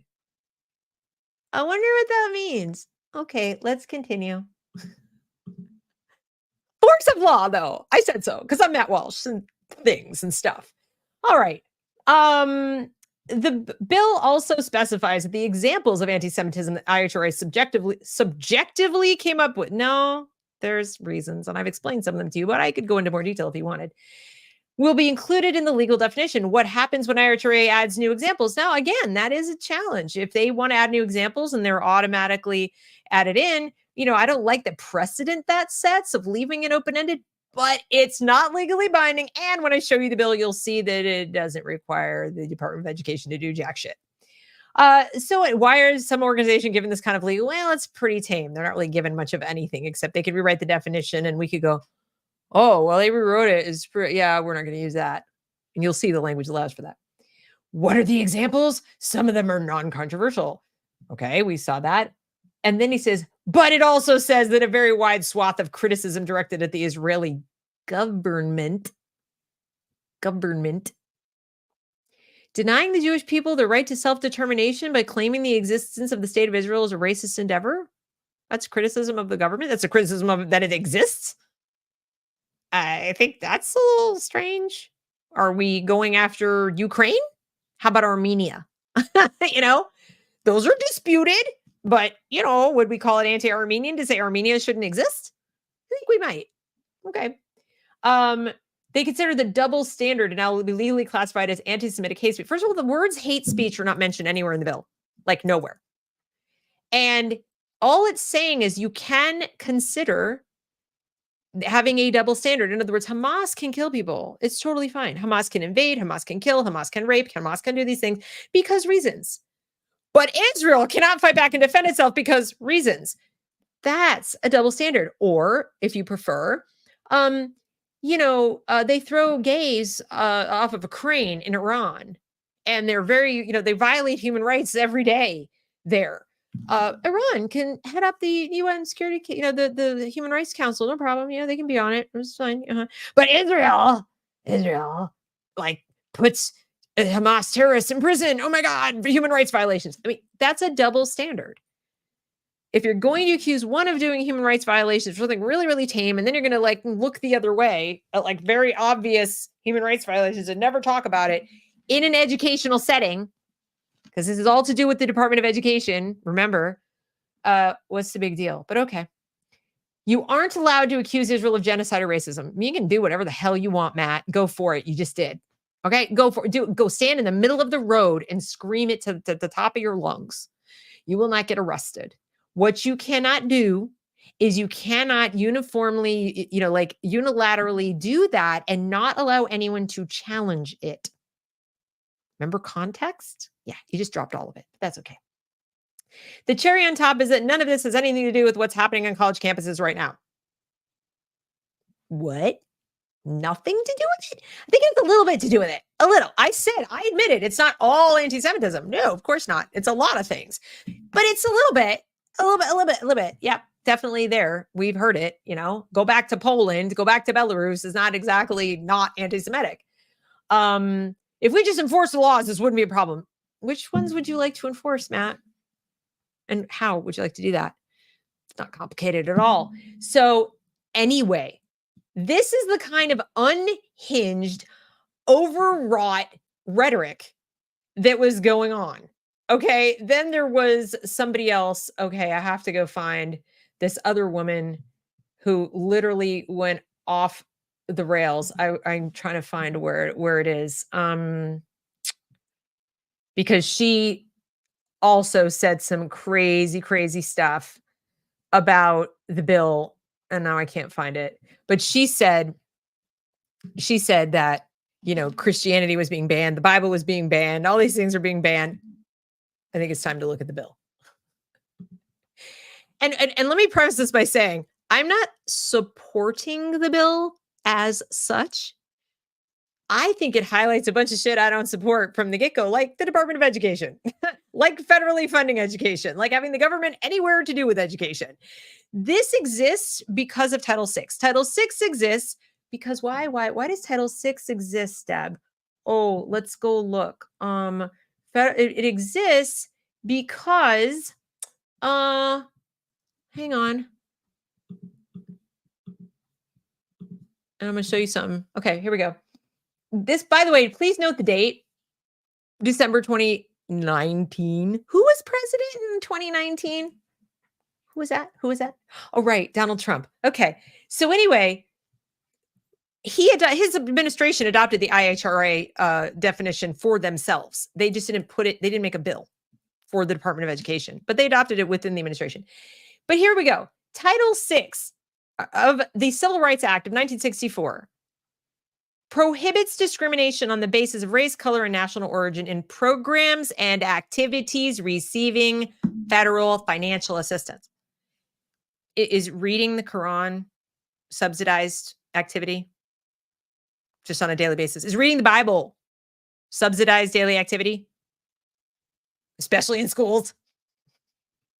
Is that subsidized activity to criticize Israel on your show, Matt? No, it's not.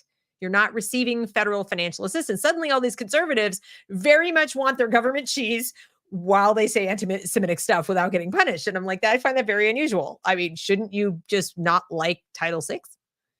Because it highlights the fact that we give federal financial assistance to people who speak words in schools? Why are we doing that? Maybe that's a bad idea. So I'm against it because I'm against the thing above it. But if we're going to have the thing above it, and if a bunch of conservatives are not going to question that, or they're going to take it as a given, well, we have to have it. It's totally constitutional to have it. And it's totally constitutional to collect our money in the form of income tax, put it in a giant honeypot, and then redistribute it as we see fit to places like Columbia University. Then if we're going to do all those things and we're not going to fight it as hard as I do, like every day, then yeah, you bet your ass I want some rules around not having my money spent on people who fucking hate me. How about that? I don't want professors harassing students in school of any variety, Black, brown, Jewish, Chinese. I don't care. I don't want my tax dollars used to spread lies and hate. Is that so very complicated? So unless and until these people who are going, oh my God, this is unconstitutional, unless they're going to say, it's so is the income tax, so is state involvement in education, and so is Title VI itself, because it's giving the government a fair amount of power over what you can say and not say in a school. never mind our money, then shut up and accept the fact that this is the kind of crap that you have to deal with. You got rules, you got to figure out how you're going to enforce them. And then here's this. They don't get enforced. FERPA, PERPA, IDEA, all of these laws that supposedly entitle Americans to all manner of protections and equal access and equal protection under the law when our dollars are being spent in an educational institution are toothless. They don't get enforced from the top down. So all this, they're going to come and arrest you and put you in jail. There's no Department of Education police force. They don't have their own inspectors. It doesn't exist. Do you know what happens? You first, generally, if you're a student, you go to your principal or your superintendent or your district or the president of your district or whatever, the superintendent of your district or whatever you've got going on. And you complain. I'm being discriminated against because reasons. Do you have evidence? Hopefully they ask you if you have evidence. Sometimes they don't even do that. Sometimes they go, no, you're not. Go away. And we're going to punish you for just complaining. Yeah. Don't believe me? Well, it's true. Here we have this lady, this teacher, whose name is Danielle Kaminsky. She's a Jewish teacher. She was terrorized by students in her Brooklyn high school, including with swastikas, death threats, Nazi salutes, and Hitler-loving comments. They knew she was Jewish, and this is what they were treating her to every day of her working life. And so she has sued. Why is she suing? Well, she's suing. She's a global history teacher. She was the victim of a slew of these incidents since the October 7th Hamas massacre, went on for months. And including an email she received saying all Jews need to be exterminated. Safe to say that's a hostile workplace? What do you think? Okay. According to the suit, from October 8th through March, when she was finally transferred to another school, students engaged in an array of aggressive anti-Semitism at Origins High School, including marching through campus shouting, "Fuck the Jews," and "Death to Israel," while waving the Palestinian flags, drawing swastikas on school grounds, and glorifying Adolf Hitler, the suit claims. But when Kaminsky, 33, spoke up about it, well, she goes through the proper channel. She doesn't go straight to the Federal Department of Education and go, do something, big bad government, come and hurt these people. Didn't do that. She went to her employer and said, what the hell? They retaliated against her. Doubled down. Campus manager Michael Baudry, the other plaintiff in the suit, supported Kaminsky, not a Jew, by the way, and made a bid for the administration to intervene, but was also allegedly punished for speaking out. Now, we have seen this kind of thing in the past several years. I've covered it on my channel of teachers, administrators being punished for speaking out about mistreatment, about racism against them. The students conducted their campaign of hate within a New York City public school, emblazoned on it graffiti on its furniture, scribbled on blackboards, circulated. Okay, you get the drift. They alleged nightmarish experiences as part of a wave of incidents that left her cowering in fear, etc. School's Chancellor David Banks is set to testify on Wednesday before the U.S. House of Representatives Committee on Education and the Workforce. So now what happens is, because it went nowhere, because they didn't do anything, and now that there's a lawsuit, it rises to the level of where Congress and the Department of Education and the people who are in charge of this, right? Education and the workforce, they're going to hear this and be like, okay, what the hell?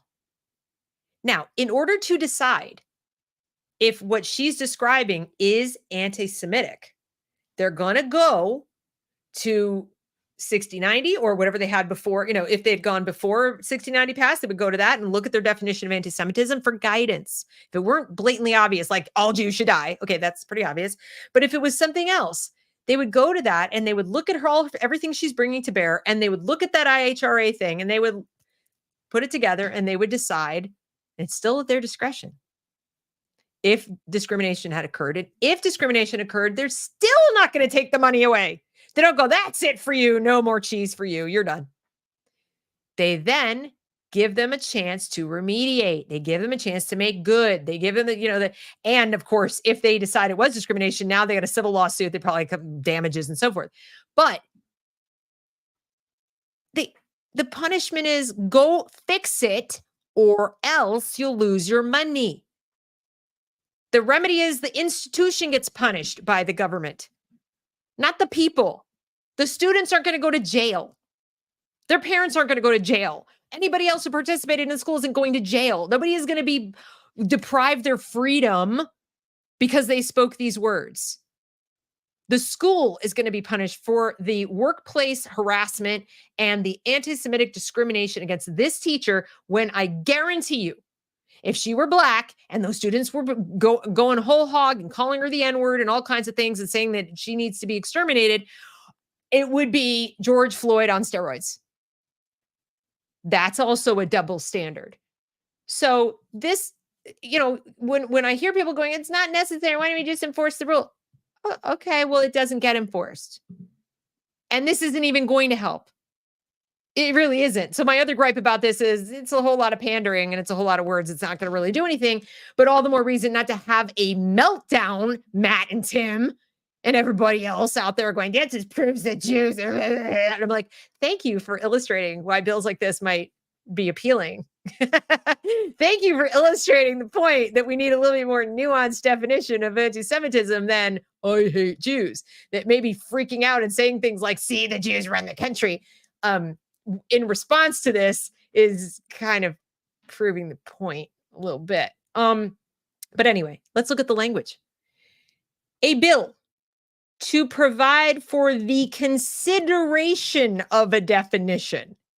The bill is to provide for the consideration of a definition of anti-Semitism set forth by the International Holocaust Remembrance Alliance. Okay. And it goes through all the stuff about prohibiting the discrimination. And it says, discrimination against Jews may give rise to a violation of such title when the discrimination is based on race, color, or national origin, which can include discrimination based on actual or perceived shared, blah, blah, blah, blah, blah. And it is the policy to enforce such title meaning you don't get money, against prohibited forms of discrimination, et cetera, et cetera. And they go through all this stuff. Congress finds the following: it's on the rise. The International Holocaust, blah, blah, blah, is a vital tool which helps individuals understand. Executive order extended protections. This was in 2019 against discrimination. So they did extend it to individuals subject to anti-Semitism that didn't even exist before. The working definition, it says, here we go. Under the Civil Rights Act, to individuals subject on college and university campuses and tasked federal agencies to consider the IHRA working definition when enforcing Title VI. They said, hey, you should maybe consider this. So they go through all of this stuff. For purposes of this act, the term definition of anti-Semitism, and then they go through all of this, includes contemporary examples, etc. Then they have the construction, blah, blah, blah, blah. Nothing in this act, here we go. Nothing in this act shall be construed to expand the authority of the Secretary of Education. No police powers, no further authority than he already had. To alter the standards pursuant to which the Department of Education makes a determination that harassing conduct accounts to actionable discrimination, or to diminish or infringe upon the rights protected under any other provision of law that is in effect as of this date of enactment, and constitutional protections. Nothing in this act shall be construed to diminish or infringe upon any right protected under the First Amendment to the Constitution of the United States.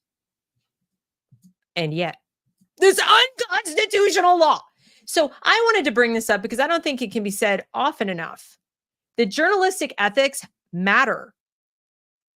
If you're an influencer, you're a journalist, you're a person that people look to for important information and guidance, don't freaking lie. And if you're not sure, go check it out. But it's getting to the point of ridiculousness with this. And I've had people go, oh, so you're one of those Jews and you think it, and I'm like, thank you again for proving why this might be necessary. The accusations against me alone that I somehow, want this because I'm Jewish, or I support this solely because I'm Jewish, or, that I support it at all, that I think it's great that we stifle people's speech. It has been ridiculous. And I'm not saying like, oh, woe is me, I'm upset that people are going after me. I'm just incredulous that this is happening. And we don't have honest journalists saying, actually, the bill doesn't say that. And you're wrong. And maybe you should correct the record. We don't see a lot of that. But I did find one and I've got to go find it. And I thought I had bookmarked this. I did find one from a lawyer who had the temerity to call it out and say, hello, you're incorrect about what it says. I'll find it. But people were sort of ignoring him. Thomas Massey, like, here's one. I can't believe this is a sitting congressman, you guys. This is a sitting congressman. Today, the House will vote on a bill to define anti-Semitism with the intent to increase prosecutions of activity on campuses. What did you see anything in the bill that provides for prosecutions? It's not a hate speech law. Where? The bill has a problem beyond violating the First Amendment. Where does it violate the First Amendment? Sitting congressman. It explicitly says that nothing in there shall be construed to supersede those rights. To find the legally adopted, no, you have to go in another website. I just showed you that. That's not hidden. Okay. Are these examples made part of the law as well? Well, and then he gives them like, do you agree with all these examples of anti-Semitism? I'm sure people don't. I'm sure some of the enforcers of it won't agree either. I'm sure that even if these things were done exactly as specified, there'll be somebody at the Department of Education evaluating it going, yeah, I don't think this rises to the level of, losing your title funding.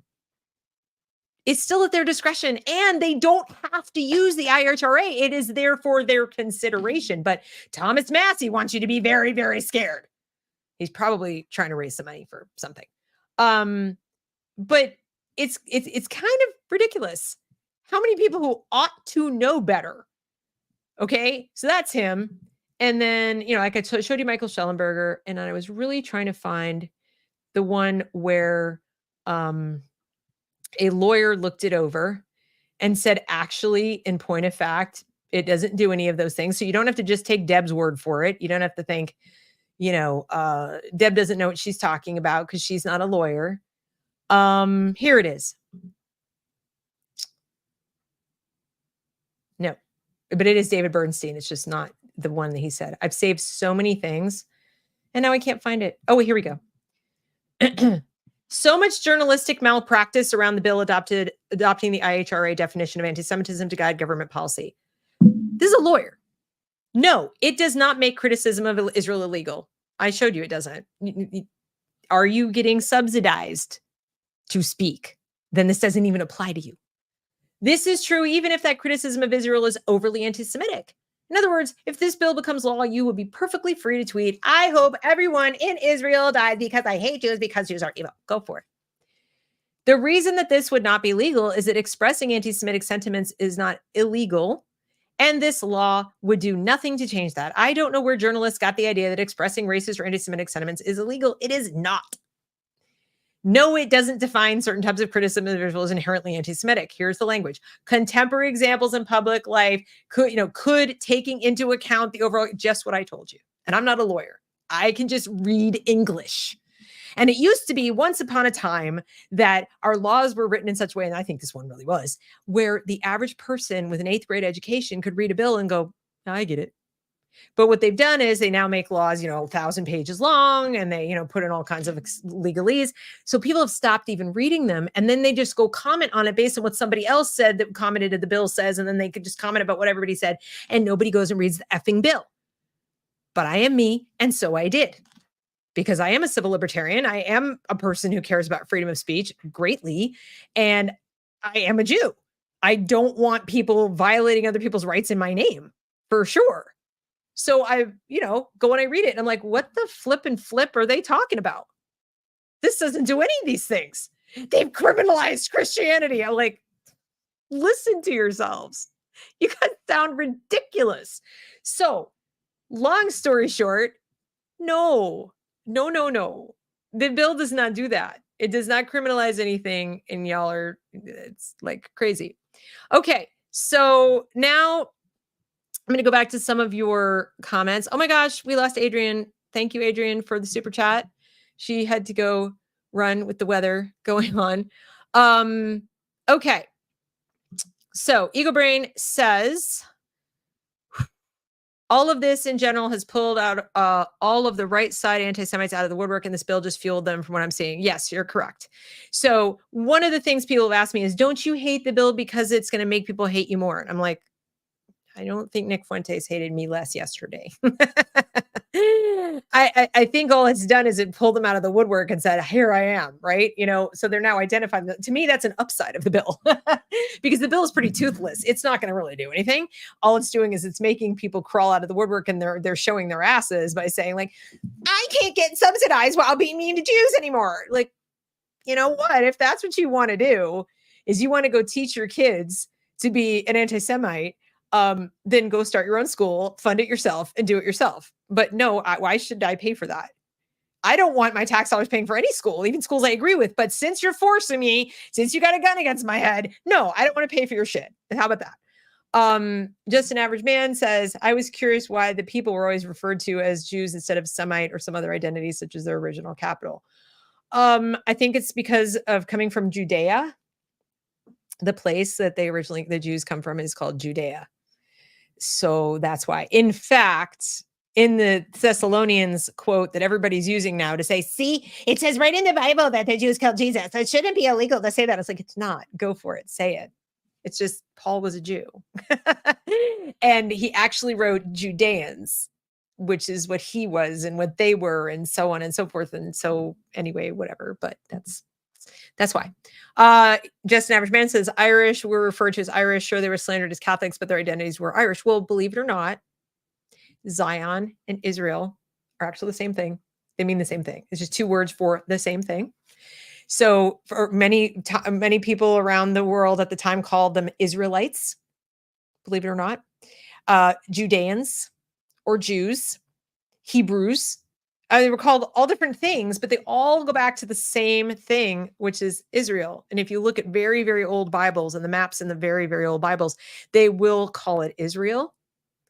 Even back in, the whatever, 700 years after Christ, things like that, they call it Israel or Judea. So Jews, it's just Judeans. It is the nationality. That is literally the point. That is why people are saying that this is actually a decolonization project, Israel. Esteban says, I agree with Adrian in the show. Oh, thank you, Esteban. You're the best. Just an average man says, much of this seems self-imposed, not only slander by others, always insisting on using their religion as their only identity, even if the person isn't practicing. Well, Judaism is not just a religion. It's an ethnicity and a nationality, if you will, just going back thousands of years. So that's why. It just happens to also have a religion that goes with it, similar to people who, like I said, like the Armenians. Now, Armenian Christianity is a form of orthodoxy that is fundamentally different from Catholicism and other Christian faiths. And it's not exactly like Eastern Orthodox, closer to Eastern Orthodox, but it's still its very own thing. Armenian church is literally Armenian church. And Armenia is a place, and they call themselves Armenian. And guess what? They have their own language, just like Jews have their own language called Hebrew. So the closest comparison right now to another decolonization project that worked was Armenia. Esteban says it's a double standard. Deuce says Tim was provoking. Possibly. He is a shit stirrer. But that's just even as provocation goes, that's ham-fisted. That's kind of stupid. It's more than a little bit. And he says they do get enforced dead, but only by the side and power of the system. Okay, but they don't get in. You can check with civil liberties lawyers, and I don't know if you're in the United States or not, but cases alleging discrimination based on anti-Semitism are extraordinarily difficult to prove. It have historically been really, really hard to get any traction on. Any traction for a lot of the reasons that we're showing you here, that you have misconceptions. Well, it's just a religion. It's not.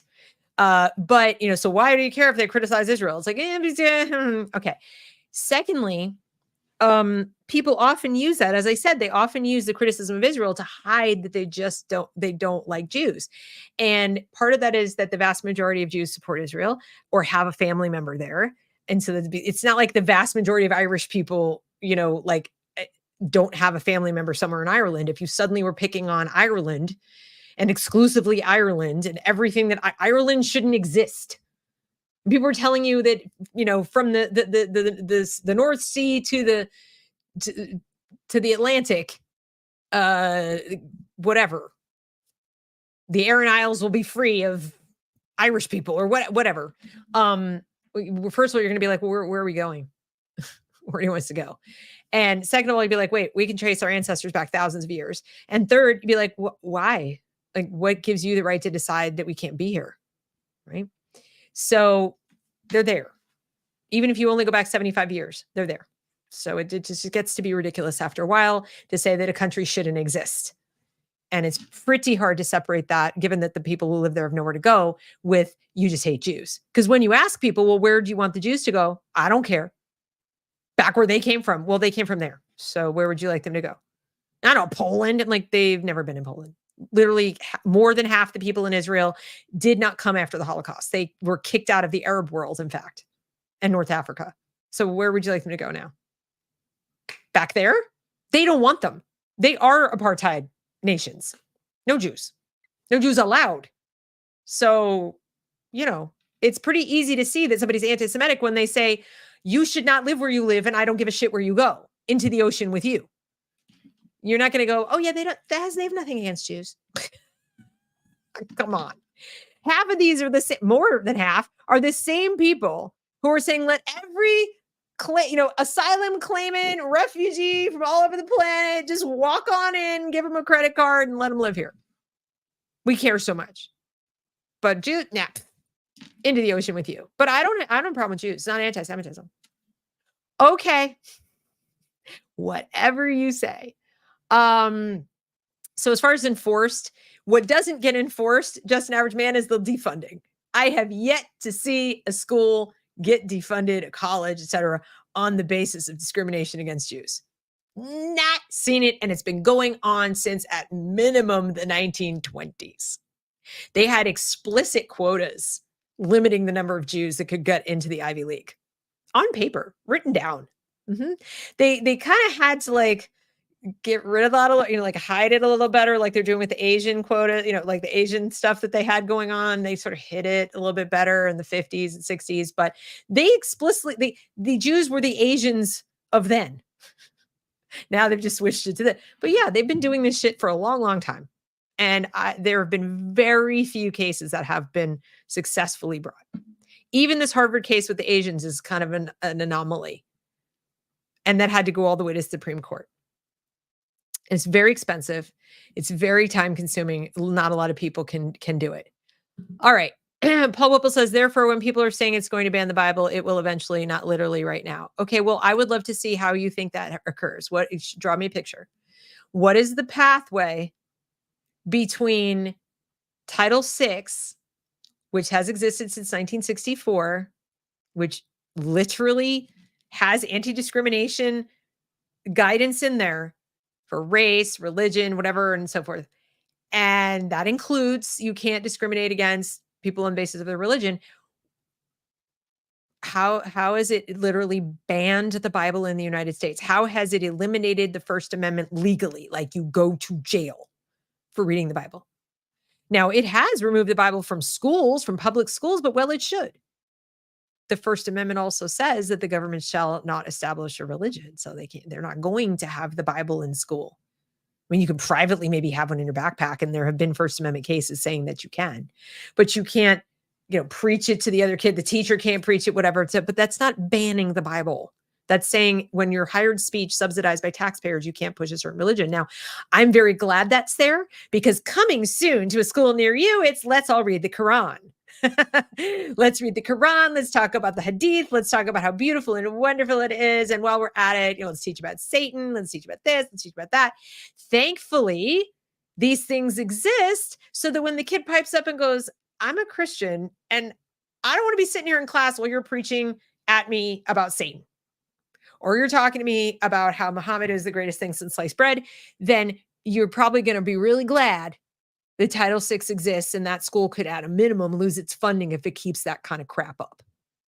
Right? Now, remember, Deb's preference is that we don't have a Department of Education. We don't have any of this. They don't take your tax money. You can send your kid with your own money to a Catholic school, Christian school, non-denominational school, atheist school. I don't care. They can send their kid to a madrasa and everybody's happy. Nobody's taxpayer dollars doing it. Nobody's banned.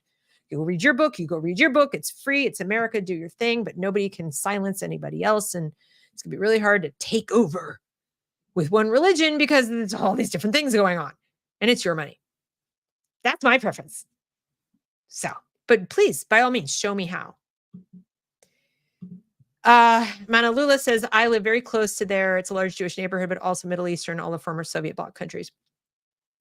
Yeah, so you probably have some Russian Jewish immigrants who are refugees, and they left being persecuted for being Jews. And now you've got Middle Eastern people, and maybe they're clashing. It's possible. Paul says, and while anti-Semitism is garbage, it is free speech. It is 100% is free speech. You absolutely may be anti-Semitic and you may speak it. And you can, like I said, you can stand in the street corner and you can tell me right here in the comments. I mean, I wish you wouldn't, but I mean, you can tell me that you hate Jews, whatever. You're free to do that. Now, YouTube might take exception to it, but you're not going to get arrested. Okay. But if you were getting paid to speak to me in that manner, yeah, I'd want you to stop because that's my money. See the difference? That's the difference. All right. This bill will be used to go after people by changing the definition, saying something's anti-Semitic when it's not. That's where we're going after the. You see, again, Paul, how though? This bill will be used, but how? That's not what it does to go after people. They can change the definition 75 times. They can say, if you criticize people who wear funny hats, you're anti-Semitic. I mean, they can throw anything in there. It still says you have to take into account context. It still says you have to prove intent. It still says there has to be discrimination, not just speech. This is not a speech law. This is a discrimination, an anti-discrimination laws. There have to be actions. Someone has to do actions, as Esteban would say. They have to take their anti-Semitism and do something with it that harms you. And you have to be able to establish they did it because of your Jewishness. That is not an easy thing to prove with even the most detailed definition that encompasses everything. If you make fun of matzah, okay, if you say Merry Christmas, Merry Christmas, Merry Christmas, screw Hanukkah, okay, that you can say that. You're rude, but you can say it. And you could probably even say it as a teacher. What you can't do is you can't put up a, Ramadan celebration and Christmas celebration and everything celebration and then say no Hanukkah in here because Jews suck. Like you can't do that in a school or a university. Oh, we're going to have all the representatives from all the Muslim organizations. They can request rooms for meetings. This has happened, by the way, on the campus of many schools. They can have meetings for their group and they can speak and they have speakers and whatever they want. Today you want a room? Oh, no problem. Here you go. And then, the Jewish organization, hi, we'd like to have a speaker. No. Oh, okay. How about next week? No. What about a month from? No. And then the person who gives them the rooms has their signature like Zionism is evil and this is a true story. This is actually something that happened. I can't remember the school, but they were like trying to book a room for a meeting of their club, a Jewish organization, to just meet. And they were told no every single solitary time while every other organization under the sun was getting rooms. And the guy happens to have in his signature that, from the river to the sea or some shit like that. Yeah, I think it's worth inquiring or investigating as to whether they're being discriminated against. Sounds like discrimination to me. And when they're getting $1 billion, let's say, of federal money, that's not okay. But I still don't get how this bill will be used to go after people. It doesn't even discipline people. It doesn't. That professor or that administrator who is not booking the rooms, the only people who can punish him or her is his employer. Not Congress, not the guys with the guns. The employer can say, well, now we're getting screwed. We're losing money from the government because of you.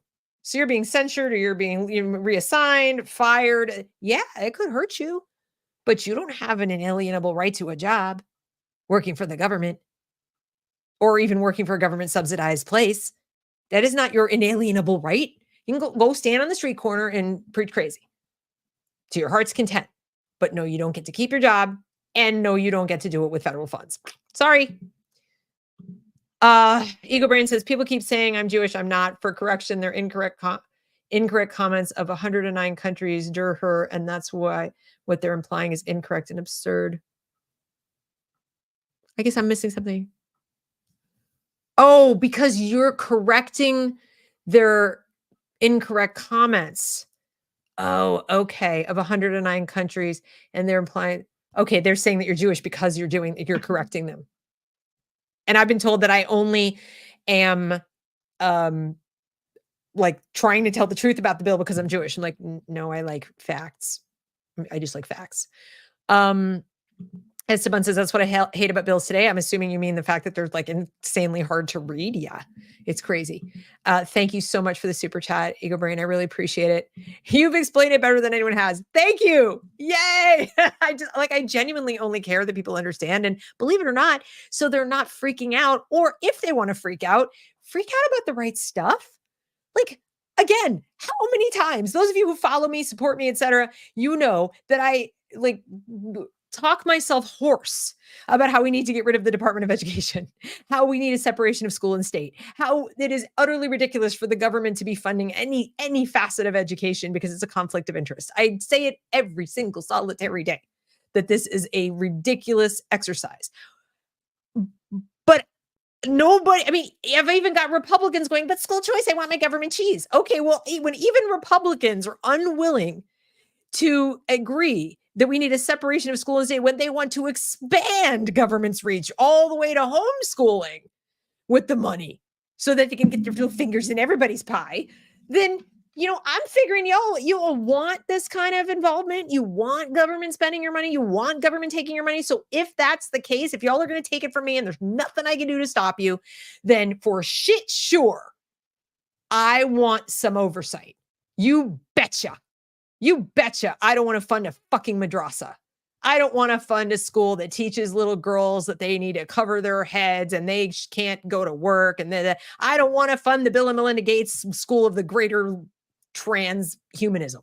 I don't want to fund that through school choice or any other means. I don't want to fund anti-racism and Ibram X. Kendi's agenda. I don't want to fund Gloria Ladson-Billings. I don't want to fund SEL. I don't want to fund any of this shit. And to the extent that I might be able to demonstrate that all of that is discriminatory, because it is, I want the ability to do that. And the only way is through Title VI. It's the only tool we've got to tell them they don't get to institutionalize discrimination against Jewish people, white people, Christian people, etc. They're the disfavored ones of today. Like maybe brown people and black people and women and so were yesterday. They don't get to just flip the script and discriminate differently with our money. And that's all we got. If you guys have a better idea, I mean, my better idea is abolition. Nobody wants that. So here we are. Even Thomas Massey, the guy who sponsored the bill to get rid of the Department of Education, is sitting there lying to you. So what the are we supposed to do? This is what happens. I end up arguing kind of for something that I hate because bad law tends to follow bad law. Paul asks, how is what they're already doing? Just like the made up term of hate speech is being used to go after people. These are very general statements. How is what they're already doing?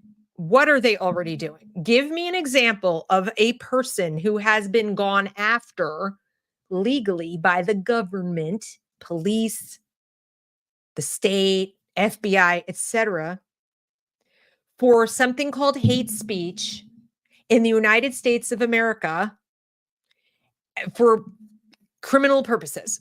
Give me an example. Show me one. Go find me a case. First of all, find me a hate speech law somewhere in the United States. Find me one.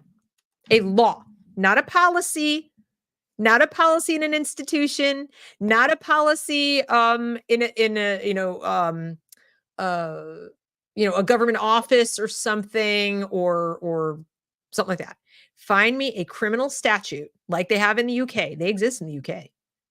They exist in Canada for sure. And it's like insane. It's evil. But you go find me a true hate speech law that criminalizes speech in the United States and show it to me. And then you show me somebody who has been criminally punished. I'm not talking Kanye got in trouble in his career and people poked fun at him and somebody fired him and he got a lot of shit on the internet and wah boo-hoo while he also gained like a zillion fans. That is not the law. That is not using the government to come after you. Okay. That might be somebody independently deciding that he's using hate speech. Okay. But we have that right. See, First Amendment goes both ways. I have the right to not hire you, to not talk to you, to shun you, to criticize you, to do all manner of things because I don't like the words that come out of your mouth. Freedom of association. I get to do that. I don't get to harass you. That I don't get to do. But I do get to say, you're a hateful bigot. And you have the right to say, no, I'm not. And here's why. And we can do this back. You can block me. You can tell me to shut up. If I get really harassing, you can get a restraining order. But the law doesn't enter into it because words came out of your mouth. So no, doesn't happen. I've read the bill and understand the fine print. I'm also aware of what happened with these bills elsewhere and here. As bright as you are, you need to study that more. Again, you're not giving me anything. I'm willing to admit if I'm wrong. Please go bring me an example of what has happened with these bills elsewhere and here. What's elsewhere? In foreign countries that do not have a First Amendment and Bill of Rights? Yes, it's horrible. That is why we have a Bill of Rights, and I will defend it to the death if need be. I will defend your right to say mean, nasty, horrible, offensive things to my face. Okay? So no argument there. What I will not defend is any kind of presumption of a right to do it with my money. Okay.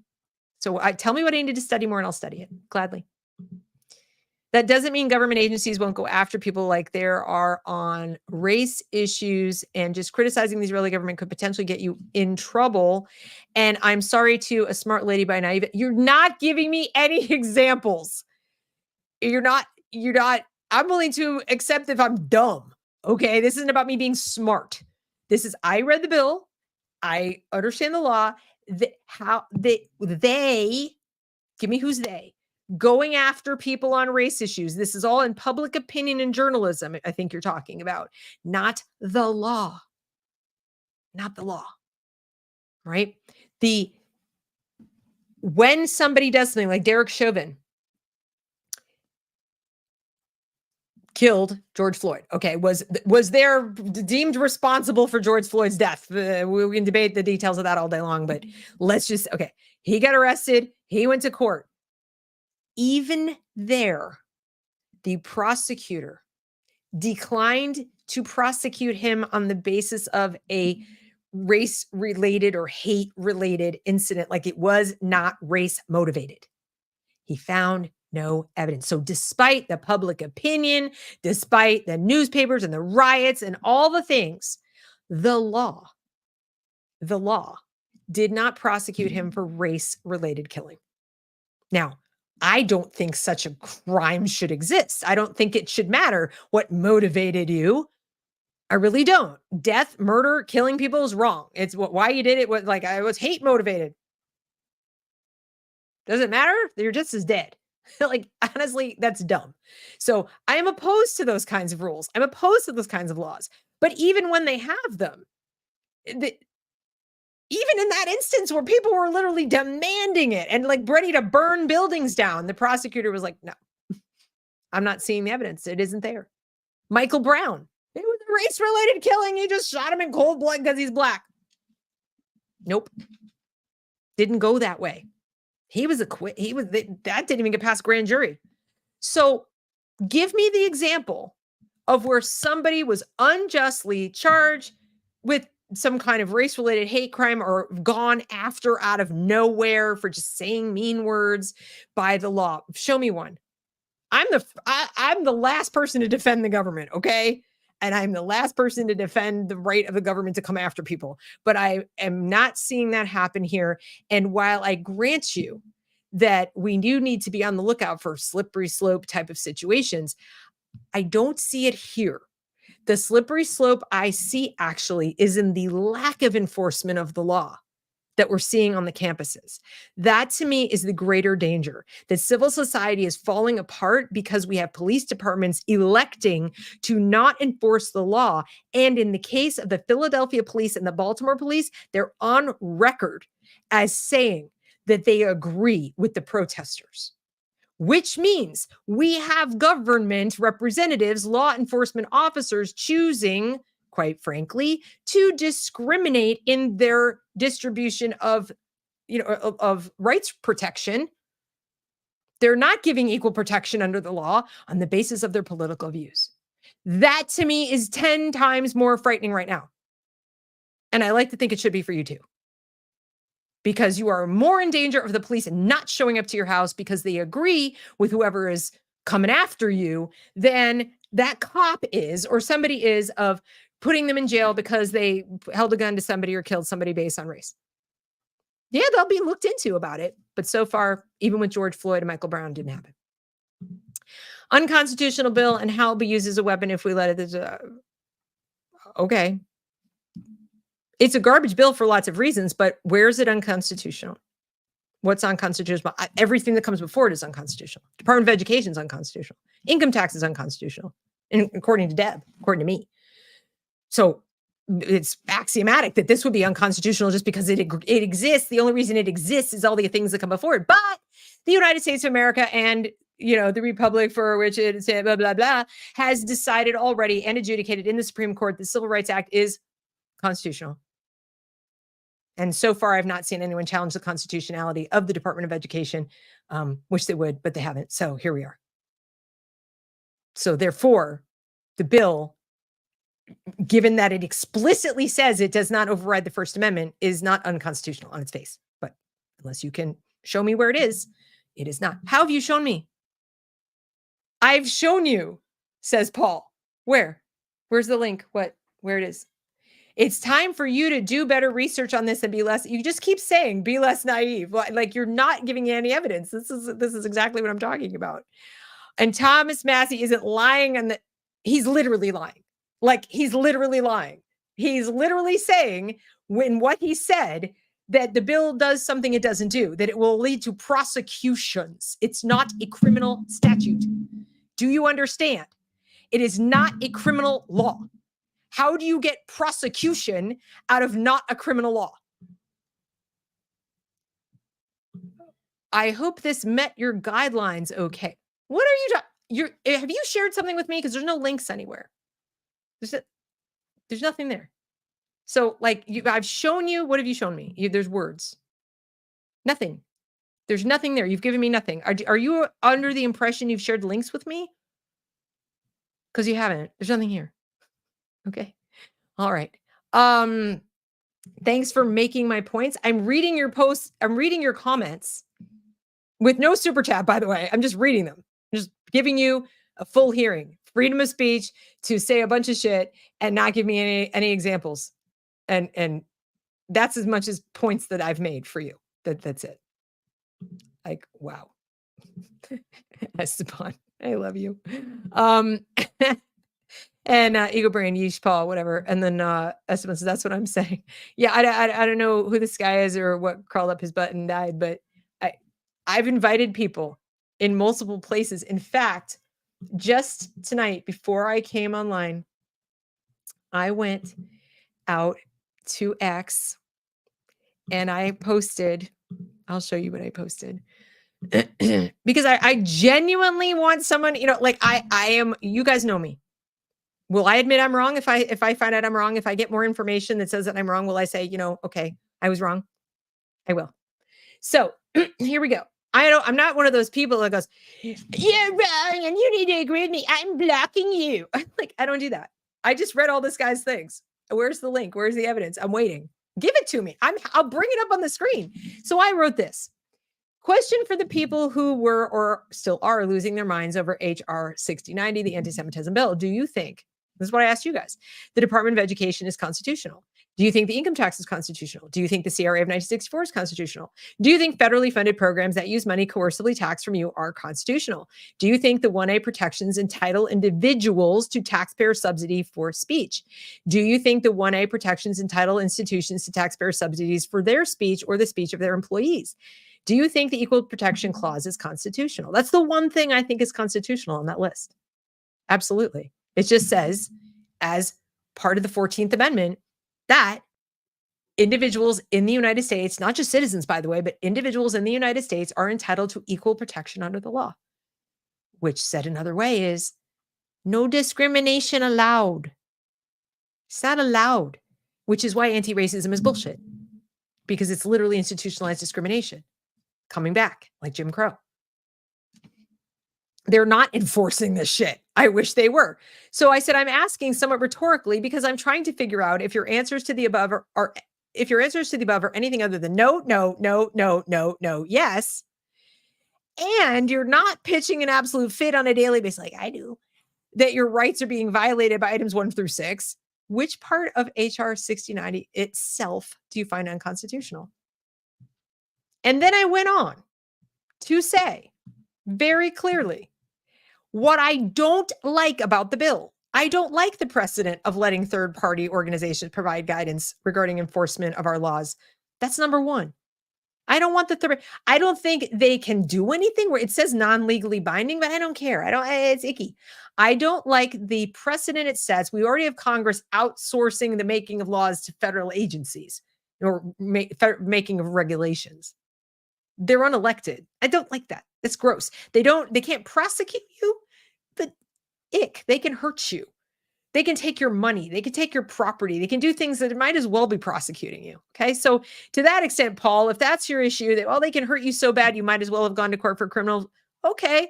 I'll go there with you. They could. Yeah, they definitely could make things really hard for you because your employer fires you, lose your job, bad things happen. Yeah, I suppose that's true.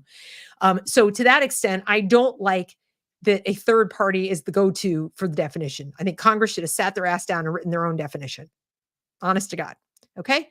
Number 2, I don't like that the text is not listed in the bill. I agree with Thomas Massey there. It should, and everybody else. The language should be in the bill. It shouldn't just reference something else that can change, even though I don't think them changing it's going to make a lot of difference. I agree that in principle, the verbiage should be in the bill.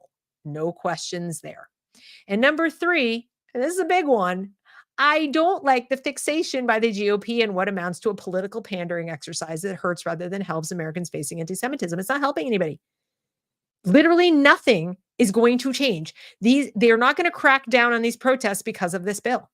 They're not going to decide. The most they might do is defund the universities, which I think is a good thing.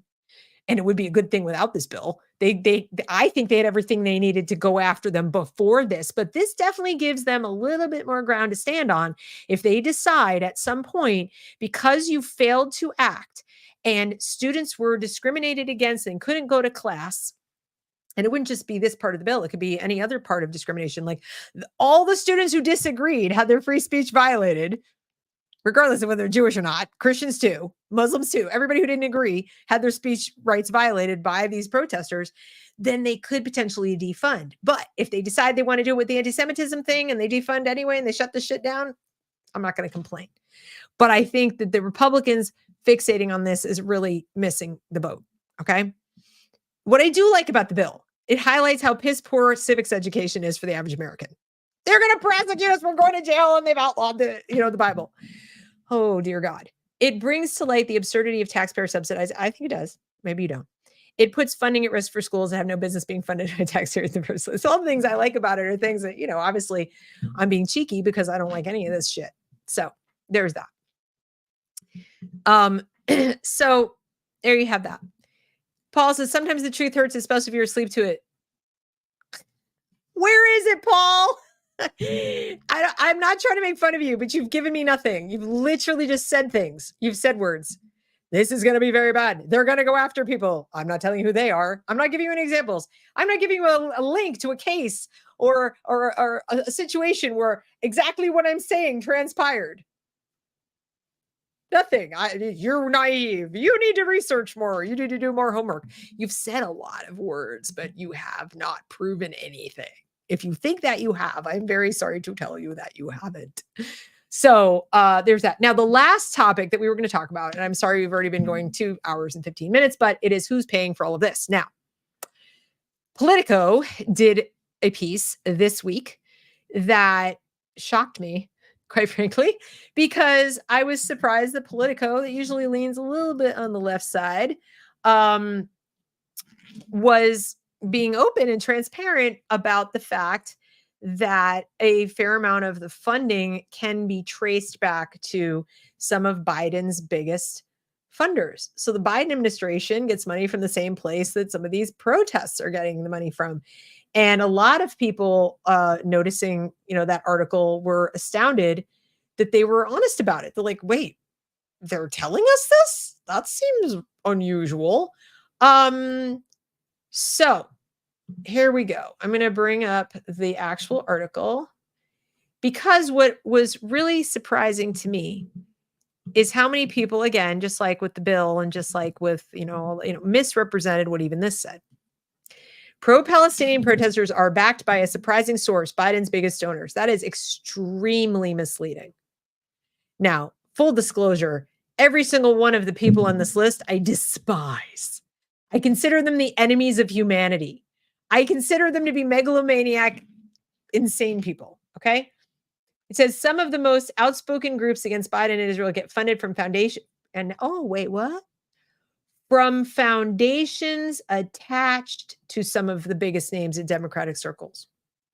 Well, that's a little different than backed by a surprising source. Sounds really direct, doesn't it? Sounds like this person gave money to the protesters. Here you go. Here's a check. Now let's get into it. President Joe Biden has been dogged for months by pro-Palestinian protesters calling him Genocide Joe, but some of the groups behind the demonstrations receive financial backing from philanthropists pushing hard for his reelection. The donors include, and they go through who they are, there's Soros, Rockefeller, Pritzker, and Gates, by the way. According to Politico analysis. Analysis? Did it take a lot of analysis, really? If it was so direct, well, let's keep going. Two of the organizers supporting the protests at Columbia University and other campuses are Jewish Voice for Peace and If Not Now. Both are supported by the Tides Foundation. And the Tides Foundation I've covered on this channel is very, very bad. Okay. Far left-wing progressive organization that really wants to reimagine the world, globalists, anti-American. I mean, you name it, all the bad things, right? But now we get down to it, which is seeded by Democratic mega donor George Soros and was previously supported by the Bill and Melinda Gates Foundation. Previously, once they supported it, we don't know how much, and now they don't. And seeded by George Soros, he probably gave some seed money. Does it then follow that he went, I want them to do it? Now, I've listened to James Lindsay talk about Soros and read from his book in his own words. He's a chaos farmer. So yeah, he loves the chaos it's causing, but did he actually write a check to these people? It's not proven here. Says Soros declined to comment, but a spokesperson with the Open Society Foundation, of which Soros is the founder and chairman, said in a statement that it has funded a broad spectrum of U.S. groups that have advocated for the rights of Palestinians and Israelis and for peaceful resolution to the conflict. And that's a pretty general statement. So this goes on. And what you basically find out when you read through the whole article is you find out that contrary to, as organized as these are, and they're very organized, and they're definitely not organic, it's definitely not grassroots, but as organized as they are, they're organized enough that they don't rely on a tiny handful of mega donors. They're quite resilient, to use their word, and they have sustainable funding sources outside of these mega donors. They're much better fixed to be cut off by Soros than some of the conservative groups that might have one or two big funders, and that's it. And then Joe Schmo sending them $5. These type of organizations have a broad base of support that has like a hydra. It goes out, yes, there are mega donors that give to Tides and Tides gives to them, but Tides also gets money from lots of other places. And Tides is just one of many, many, many similar foundations. So if not then, it would be them, it would be somebody else. Any number of 100 different groups, some of which get money from foreign organizations. So the lesson here is not, aha, we got you, George Soros. Yes, Soros, I'm sure, loves what's going on because he loves chaos and he wants to bring down the United States. That, duh. Bill and Melinda Gates are just gross people who want cronyism and, they're going to be philanthropists for their own power and financial gain.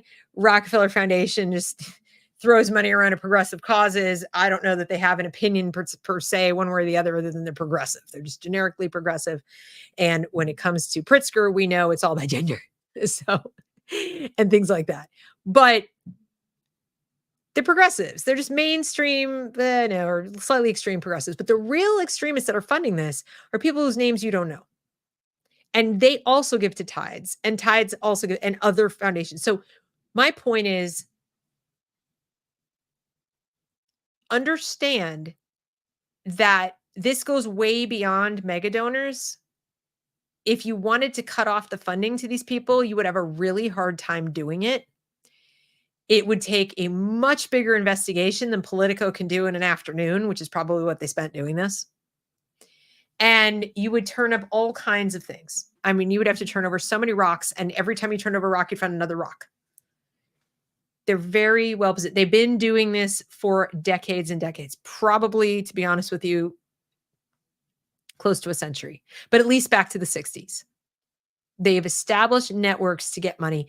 And the thing that makes them so much more resilient and resourceful than, let's say, the conservative groups is they don't have a problem being unaccountable and lying. And basically, they have no core principles or values that to anything like the truth.